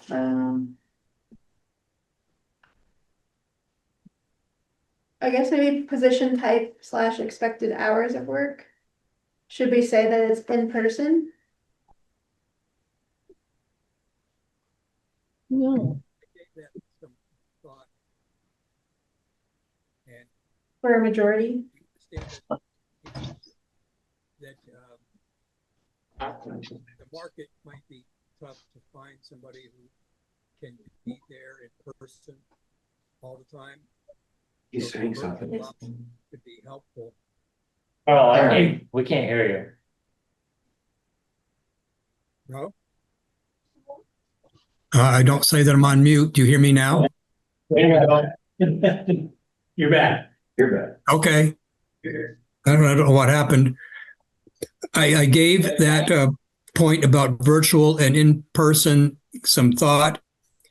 I could see why you would want to keep open the option of some virtual work, because you might end up hiring somebody like me or like Randall, who I believe lived in Montpelier.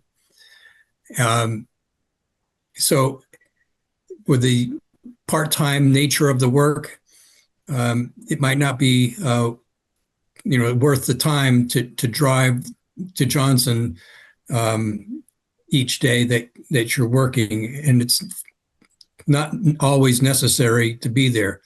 However, I found that it's been very helpful to be in the office, both for what I'm doing and for assisting in the office. There's been more value, I think, to the town in having me there. Just in fact, being around and maybe seeing somebody that you wouldn't otherwise see, you pick up some information. So I started to try to jot down some ideas about how to word that.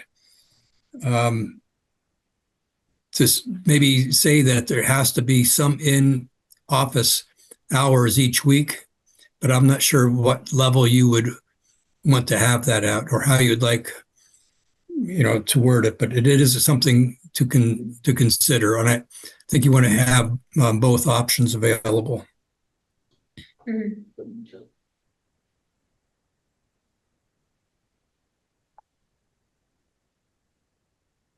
Why don't you guys make it say 1 to 2 days a I think week? Carl made a good point. Plus, if there was some flexibility because of the part-time nature, which would limit your your applicants. But if they felt like they had some flexibility, you could get a better quality pool of applicants. Yeah. From people farther away with more experience and other, I'm fine being flexible. I just want clear boundaries on I agree that physical presence is good, but it doesn't have to be all the time. right. So I think it's excellent, and what he said, 1 to 2 days maybe, but work with the people. Yeah. Should we decide on hours? How many hours do you want, Paul? Well, we budgeted for 24. Am I correct in that? You're correct. We budgeted, $1 amount per hour at 24 hours. And you budgeted an amount of money, they come in at half the hourly cost. And benefits start at 30 hours. Right about that? No, but it started at 24 hours, but they're prorated to 30. Mandatory of 24 hours. But it's 30, Retirement is mandatory at 24 hours. Okay. and we also offer health insurance, the full benefit to Prorated, 24. yeah. But it's prorated to 30 hours, so 24 hours is actually 80% of all the costs of everything. I forget what we were budgeting. I think we budgeted single plan for health insurance, but you can't deny an employee based on lack of health insurance. So it's a roll of the dice. 24. Yeah, the 24 costs you 30. Why not just have 30? Yeah. I don't know. I'd love to have a full-time person, but I just don't think I can afford it. We already crunched the budget as hard as we could, and we still came up with a 3.whatever% increase from taxes. So I think we need to be cognizant of that. If we can figure out a way to pay for this some other way other than taxes, I'd say, yeah, let's do it. But I'm reluctant to just say, that's what I'm doing. 40. And our budget didn't have the fifth employee. No, the budget has 4 full-time highway employees with 1,040 hours of contract work at X rate, which just sums up a dollar amount again. How many hours did, was Randall contracted for? 24. It was well worth it.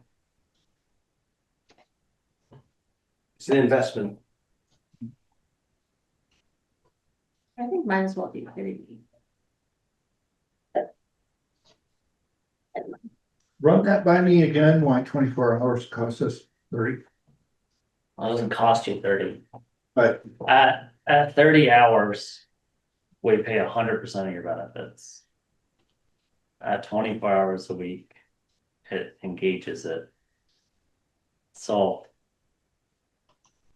like, you know, health insurance, Beamers is required, everything else as a benefit is 100% paid. The employee is 30 hours. That's why it's like 80% of the full cost at 24 hours. That has to do with some state. Yeah, Affordable Care Act. So 23.5 hours, we don't pay that. Well, I mean, my first budget cycle on the board, the part-time librarian was 23.75 hours. And I'm not picking on any position. The library board came in front of the select board and said that wasn't fair because our rec coordinator was 24 hours. So the library, part-time librarian was missing out on certain benefits. I don't know. I don't think I'd violate HIPAA by saying what they were. I think everybody can figure it out. But so that year we had a $20,000 increase in the library budget for 15 minutes time a week. So they get they get the benefits at 30 hours, but you're paying them. They get the hourly rate only goes to 24 hours, so their salaries are low. We get 100% of the benefit at 30 hours a week. You get 100% of the benefits even at 24 hours, but they're not. No. In 24 hours, it's prorated. 100% of the benefits at 30. 24. Is 80% of 30. 80%. Gotcha. It's convoluted. Do you have to declare it up front, or can you give the employee an option? What do you mean? Like, I can imagine there might be some employees that would be interested in lesser hours, and there might be some employees that would be interested in more benefits. You know, if somebody were already covered through a different plan, a different way, they might prefer to, like, actually, what they might prefer is to work 30 hours, but get paid more and not have to lose so much money to benefits. You know, in other words, do you have to have a one-size-fits-all formula, or can you work with whatever employee you hire? Don't be I talking think about. we have to have a general policy. It's all spelled out in our joint personnel policy, so it's applied equally to all employees. And I would sit here as a single board member and say that that prevents any future board from playing favoritism for any employee. It also prevents any future board from HIPAA violations where they're trying to play favoritism because an employee, for example, has a family health insurance plan. We're not allowed to ask those questions in an interview. We're not allowed to deny it. We would get in a lot of trouble if we were. So I would say one size fits all as an individual board member. But you could offer it at 20 hours and it wouldn't kick it in because there might be somebody who's covered under his wife or her husband for the family. And they'd say, well, you know what, I don't need to work 24 hours. I'd rather just work 2.5 days a week. So are you saying 2 job postings and see what you get from either? Because you don't want to cut off. I think all we're the wonderful- complicating the That's situation. a wonderful experience, people who really deserve or could produce a very good We could quality. conceivably advertise it for 20 to 30 hours a week and say to be determined with the applicant and the board. Sure. I don't really like that, to be honest, but we could leave it open. Yeah. In 2023, when these were advertised, there was the town administrator advertised for 30 hours a week. There was a CEDS advertised for 24 hours a week. There was also one combined position. We could, you know, whichever candidate, if we had the right candidate, the board at the time was more than comfortable supporting one position. Cover both.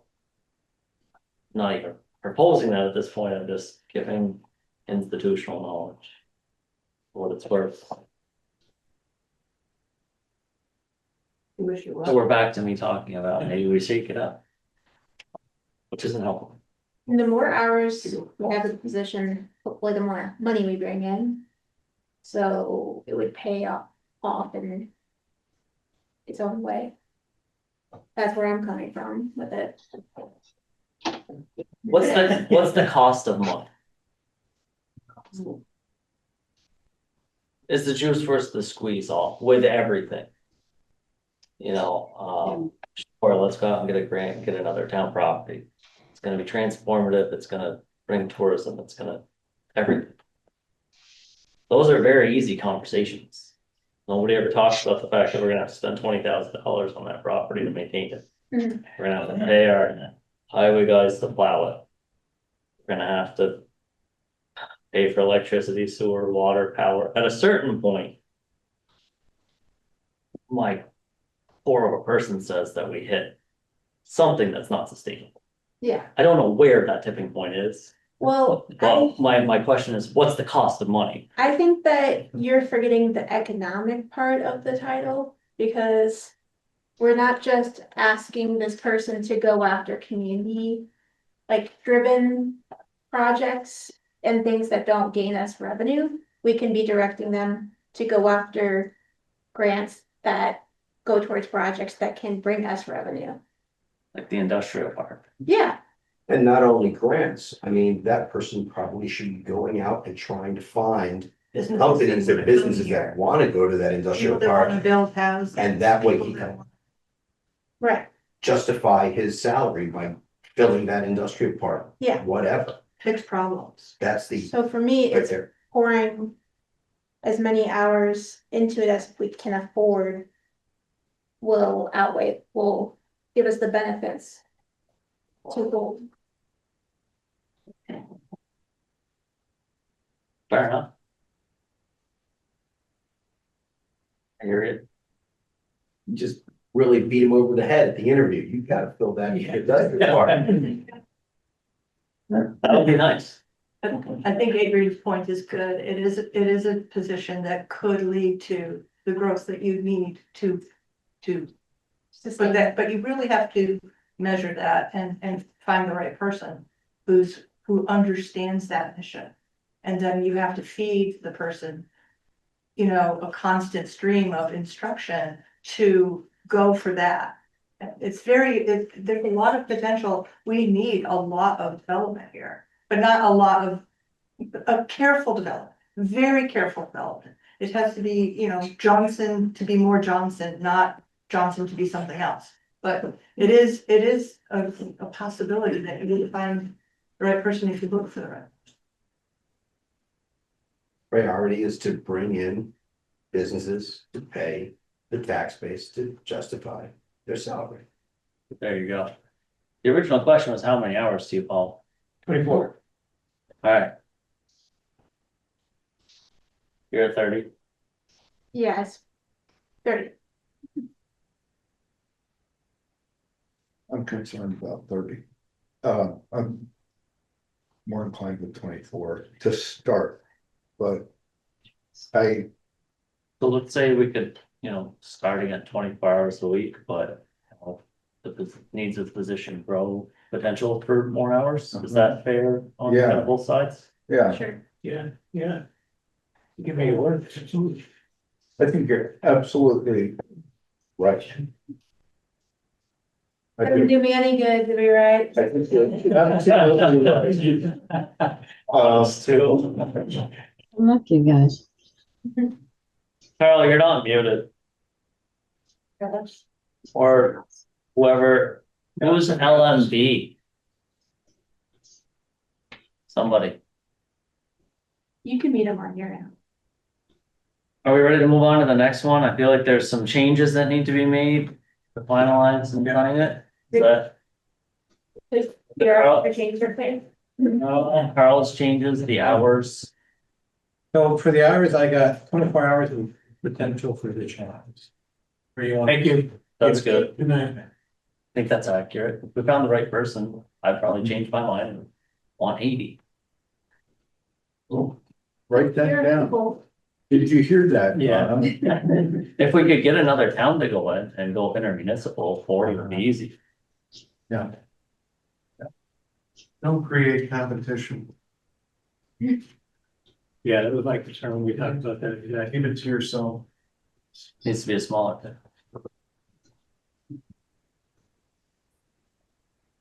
If you have questions about the changes, John, you can email or call. Okay.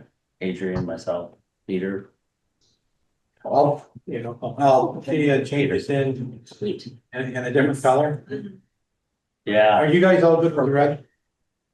what's that? Are you guys good with the changes in red? I was fine. with them. Yeah, Yes. Okay, so I'll change those to black. And then the new ones, There'll be a lot of reds that are but you know, it is good for clarity. yep, sounds good. Lumley Engineering. Yeah, Thank you so- all. Apparently we got through the Thank topic that you. everybody was interested in. so at the last meeting, we talked about having a clerk of the works. And we talked about Mumbly Engineering. I reached out to Mumbly about it. They said they were interested. They informed me that they signed a contract for 45,000. We've got about 11,000 left on it. And then at the back, they also sent me a list of what their rates are. So my question is, you know, if we are interested in Mumbly, what kind of hours or what are we looking at for an inspection? Do we want weekly inspections? Do we want? I mean, obviously at $110 to $140 an hour, they're gonna chew through that 11,000 fairly quickly. But I mean, you know, these are some options that we could do without affecting the budget of the library.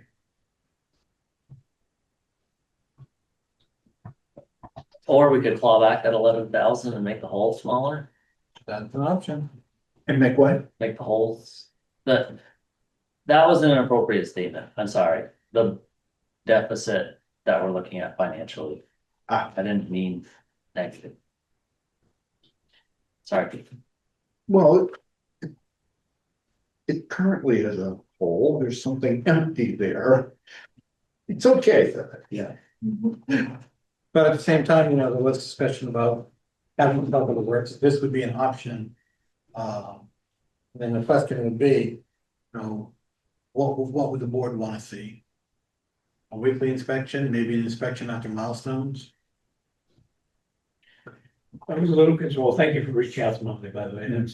That's great. And it's nice. It's $11,000 if it's already paid for, so to speak. But they asked in their letter, are we overseeing just site work or all aspects of construction, like including building construction, which would be a little out of our realm of expertise? I think at this point, we're talking about building construction. And if that's out of their realm of expertise, then maybe. Shouldn't use them.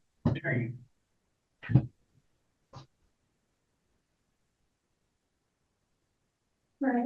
Am I missing something? No, I read it the same way. I just didn't know what the board wanted to do. You know, basically, do you want the site work inspected or the building? That would be a little bit out of our realm of expertise. Yeah. I think that building's more Building. no. HVAC, MEP. Yeah. Everything else. I mean, I think in general, I think work is a good idea. Would have been a good idea from the start. Is it still a need based on where we are? I don't know enough about construction, honestly, to answer that question myself. And I think we got a lot of milestones. I mean, we still got walls to put out, roof, HVAC, plumbing, you know. I still think it's a good idea personally. I just don't think we can afford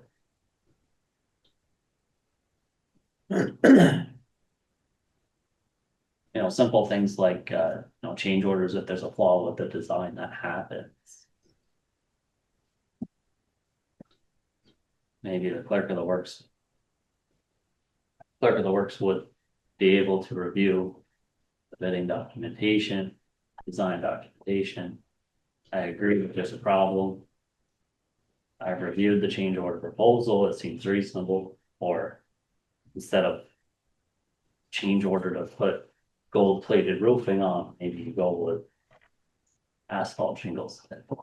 Extreme examples. Plus they review, you know, each step and say, you know, we kind of didn't go with progressive billing, we went with a different version of progressive billing, which is like milestones, but at least we have somebody that says, yeah, milestone hit done.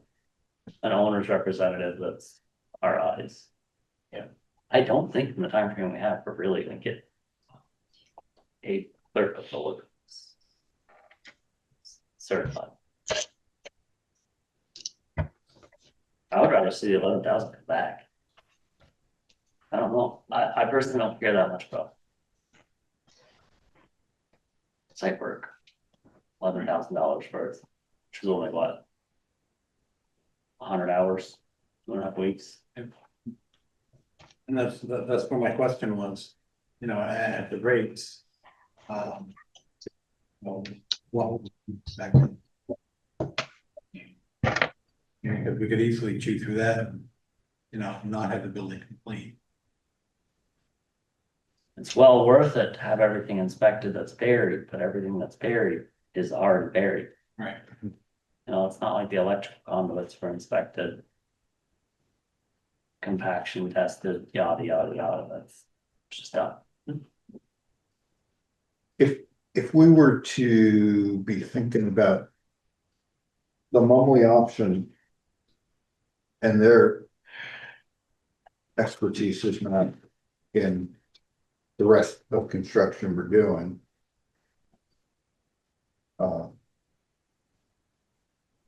Then the $11,000 that's available is out of the picture.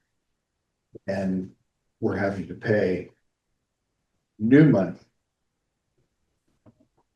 So I think we're beyond a clerk of the works. You know, in retrospect.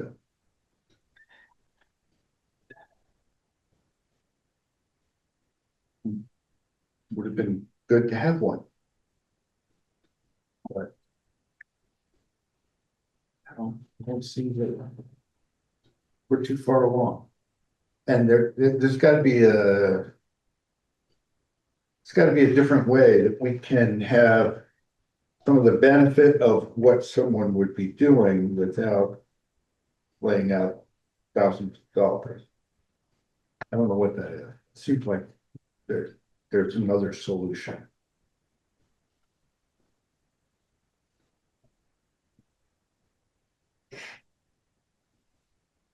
Okay. I mean, are there people in the community that are retired construction people? Bonnie. You want them licensed and insured. Not just a builder. Right. You need to have something to fall back on. That's why they have the acronyms at the end on their emails. Yes, they do. That's why they have the $140 rates. Right. At this point, you wouldn't end up with that. You could end up with somebody that I'd say, oh, this could be a problem. Oh, I guess it's better to know now than 2 years from now. There's an ice jam or whatever. I mean, the site work's already completed or close to completion.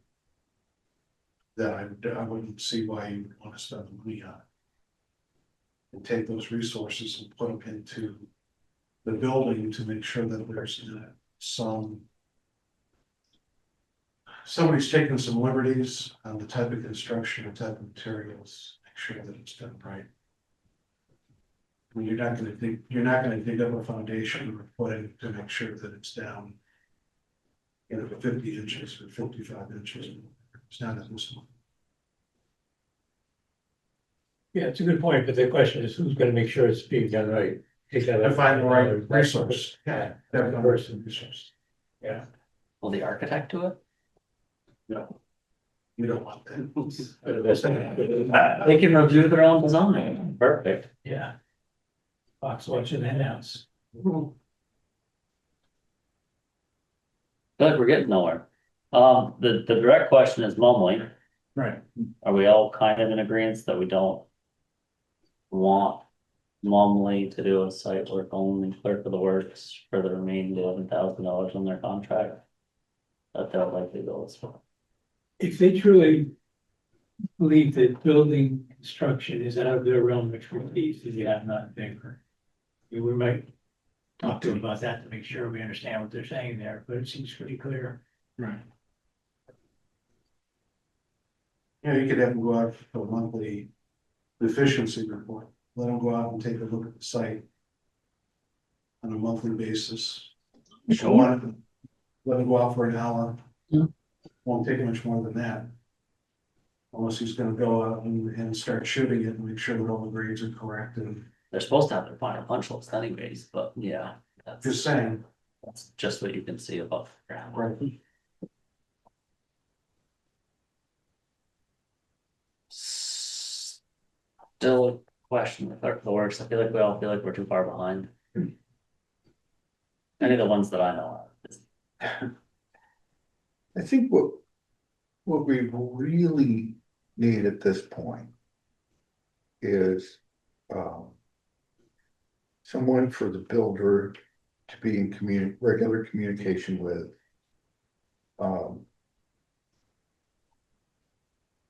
And someone that the builder can go to with questions, problems. I mean, I feel like the builder is sending weekly reports to our town administrator, which is at least making it to us, so we're getting some ideas. If there's questions on the design, they need to go to the design team. Questions on change orders would need to come back here. Do we know about where we are with the grant amendment? And this is library related, not clerk of works related. Grant amendment, contract amendment.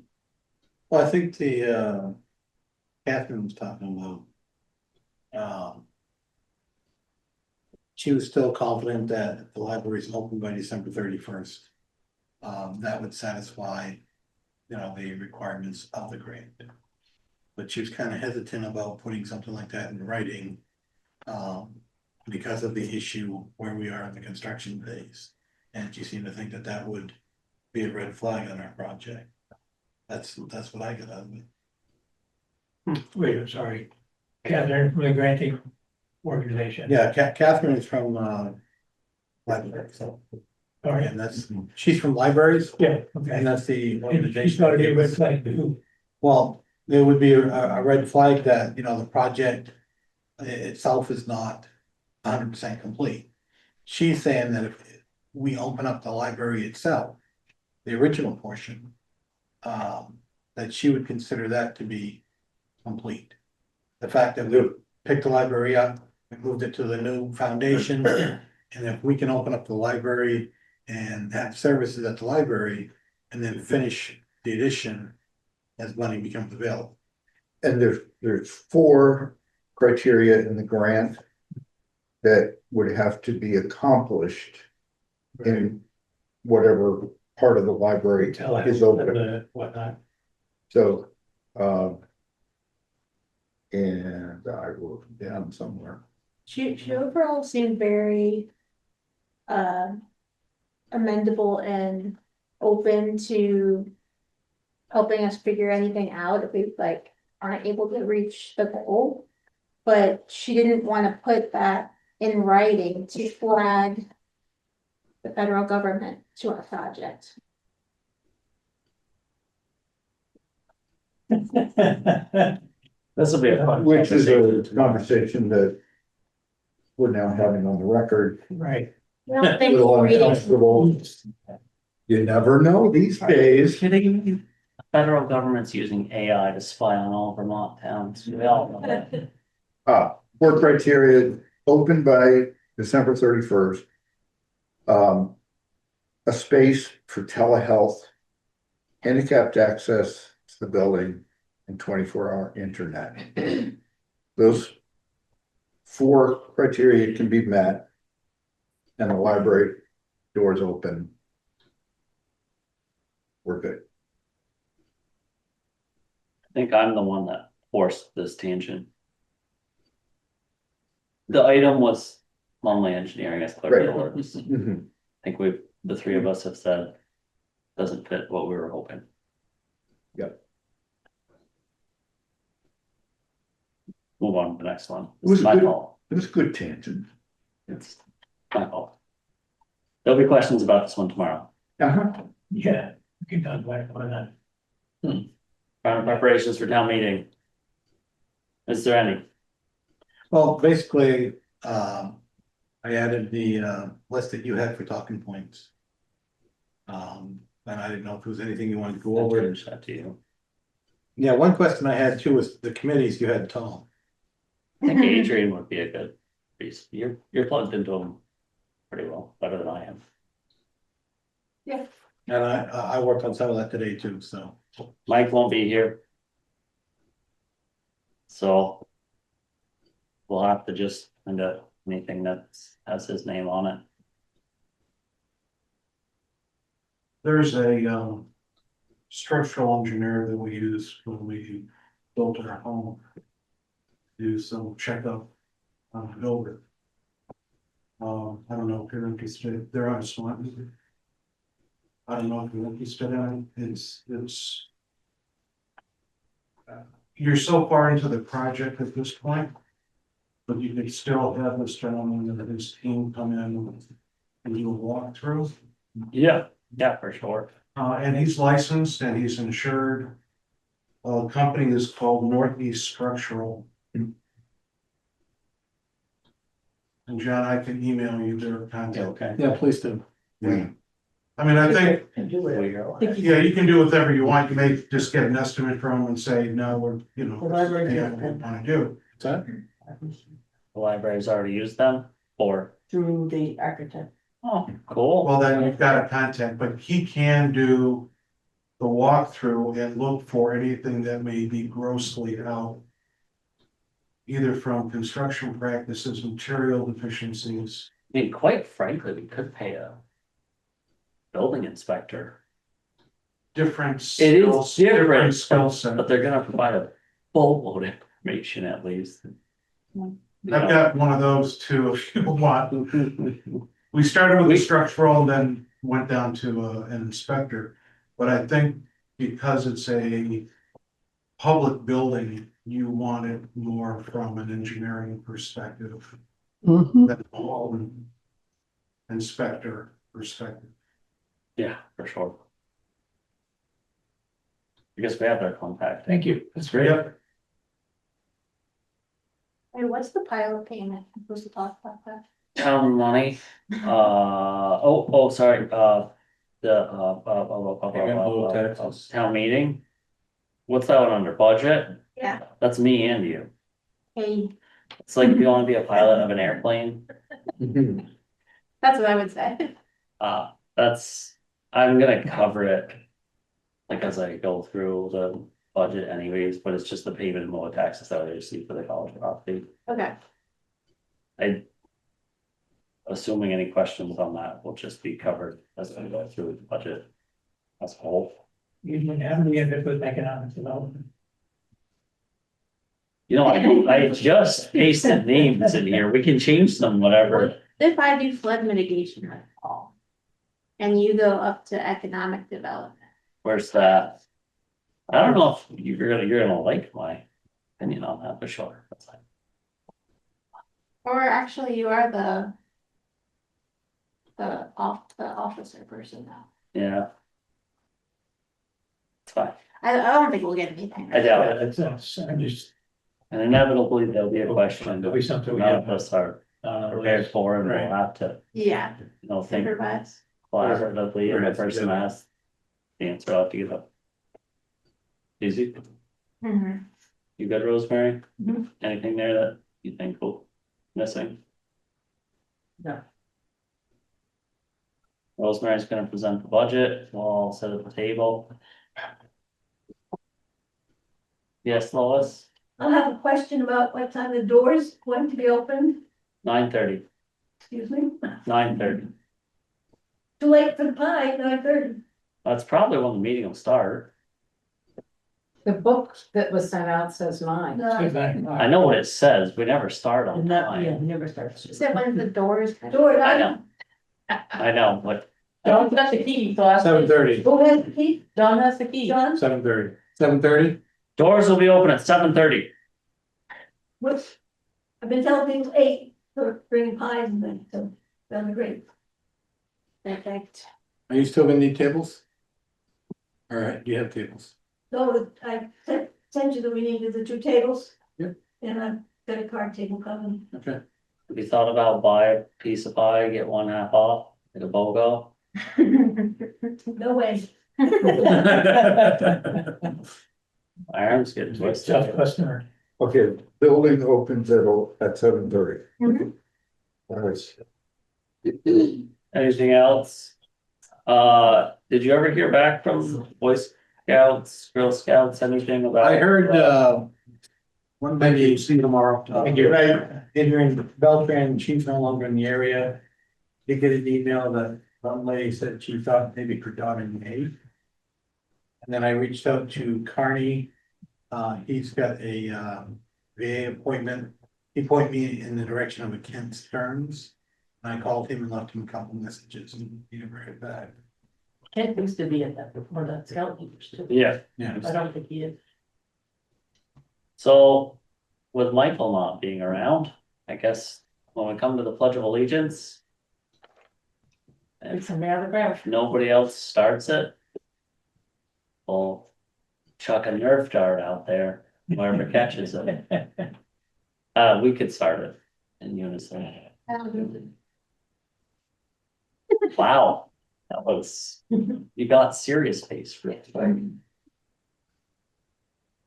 I guess the board will start it if no military members step forward. I'll ask if I see anybody there. Yeah. Yeah. I did, Dave Williams message today, but he never called me back. Yeah, I think he was flying in yesterday.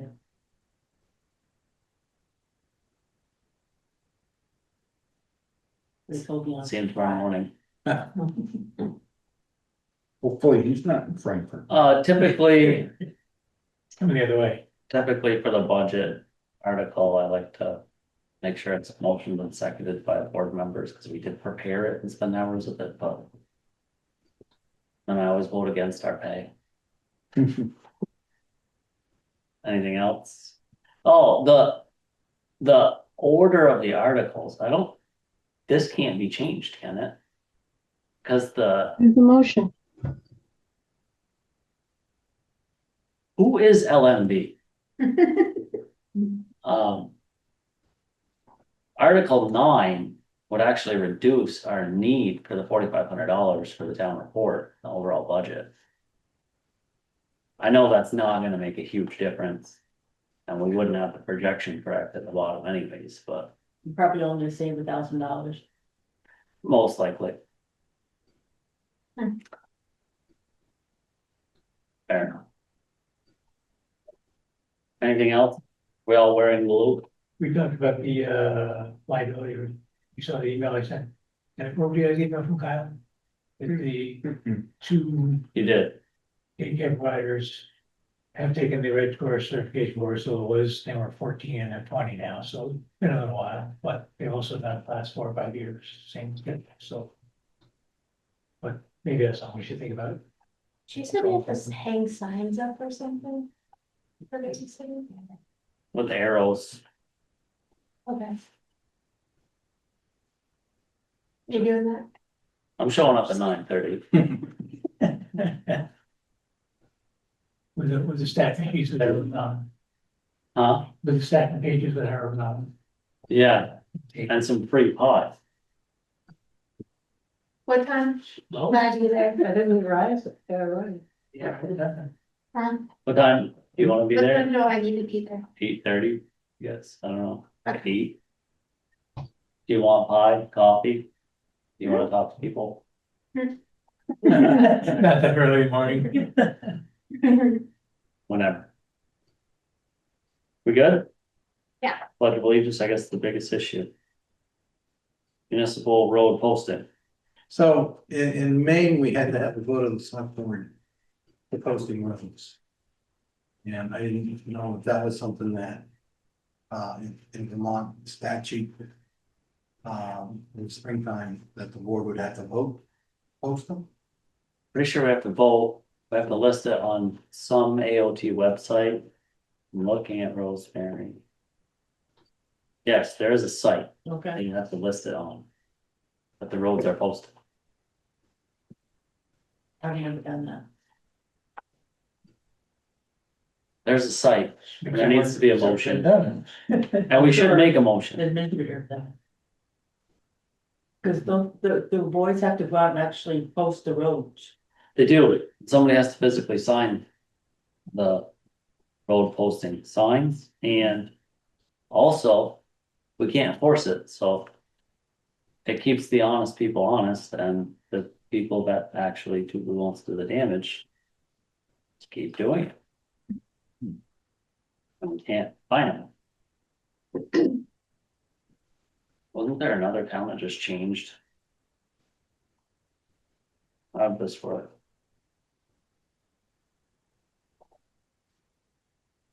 Vermont statutes online says select boards must conspicuously post signs at both ends of a restricted highway. Yes, we make a motion, our road foreman posts them on. It, actually, they're not all posted on both ends. Cause I live on a dead end road and they don't You put do? one up me up on the dead end. No, but Hogback Road is posted from both sides, so unless you own something that was over 30,000 pounds. And lived and stayed on the Hogback and Prospect Rock Road. Nobody could make it to the beginning of your road, technically. Unless they could fly over Hogback Road, I guess they could do whatever they want, That gets posted. it's town highway. But only, All town highways. it's paved though. Huh? It's paved though, and in the past, the sign's only gone up on Prospect Rock Road. I mean, just as much damage and possibly more money in damage can happen to paved highways as unpaved highways. And I know that we last year posted every road, beginning of it, And then did you post it Hogback Plenty of Road with the posts. Cambridge line? yes. Oh. Road was posted on both ends, or not even both ends, only one end, because Clay Hill was posted on the other. On the other. And then we had the posting sign on Clay Hill, and we'll showcase people. Now, where are the posting signs from? Jason prints them off or gets them handed, one from the OT district. Something. What's the motion we have to make?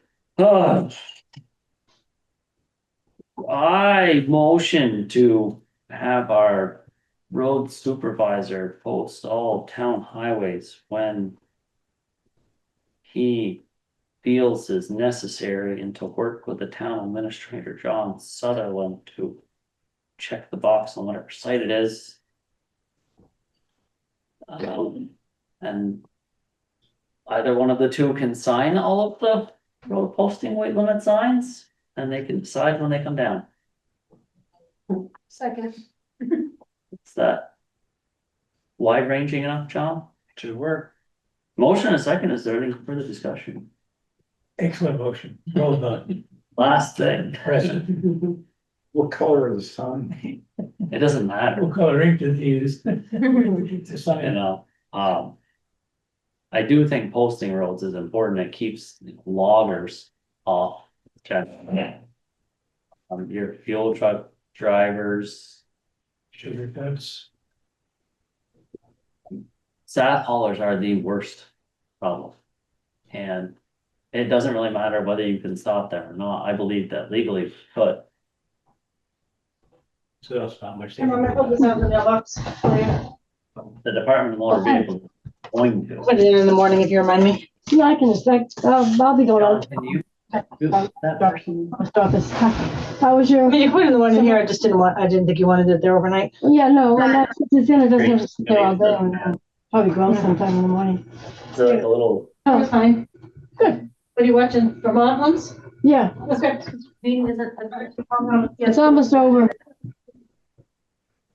Almost right there. it'd be funny if they said something. Yeah. There. Beautiful. We're not, yeah, I think. There. All right, I guess we got that discussion about approving overweight permits. Now, those are to be signed by the road commissioner. And on someone saw that it was me, Evan, and someone saw it was you. Well, don't you worry. By Wednesday, you'll be the road commissioner most likely. That'll be in writing. Okay. Did we And I vote? don't think we'll see it. No, I don't think you voted. What? He asked if you voted and I said, no, I don't think so. For the The wage. motion that you just made. All those in favor, signify by saying aye. I All those opposed, the ayes have it, there we go. didn't want to miss the Thank chance. you, thank you, thank you. Overweight permits, that'll be clear in 2 days. Right. Review and accept, communities caring for canopy grant application. Is that? It was. It's right here. Here, got it. Okay. The grant will cover the cost of planting 10 trees at the community garden. Install educational signage, replace 3 trees on Main Street, 2 trees on School Street, and 1 on Pearl Street.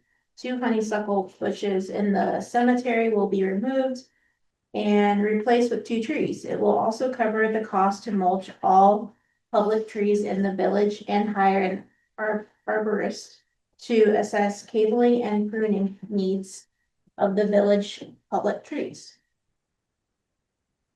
I'll make a motion to allow Sue Levering and the tree board to apply for the 2026 Communities Caring for Canopy grant request. Second. Well, they've already got part They've of it. already applied, when we applied, then they're receiving 7,500. Oh, we received the grant? We would need to motion to accept it. Motion to Oh, I'll make a motion to accept this. Okay, that's great. Did they already have permission from the village? In the village. There's a your motion is to accept and expend. Is there a second? Yeah. Further discussion, okay, Peter got it, he lost. tree hugger. This is kind of stacking the cards, he's on the tree board, isn't he? No conservation. And conserving the trees? Um, Uh, we've been known to Is speak the- to members of the tree board. did the tree board get permission from the village? Sue Levering usually follows the process, so I wouldn't question that. Did they fill out the conservation commission project form? They didn't have to. They're exempt for planting trees? Yes. Man. Probably get free pie too. So I guess, I'll support it pending village approval of their property that our committee's going after changing. Yeah, that makes sense. We should make sure of that. Everybody in favor with that? Yep. Signify by saying aye. I, All those opposed? Guys have it. Let's get out of here. See everybody again in 12 hours. We're gonna start this all over again. yeah. And then Eat pie in 11 hours. we get to do it all over again Wednesday night. Yeah. I'll be. Wednesday will be quick. Could we, could we have a meeting on Thursday? Do you want to? Fun. Just, You can have it. You can have all of it if you want. Rosemary's gonna surprise us. Not showing up tomorrow. Well,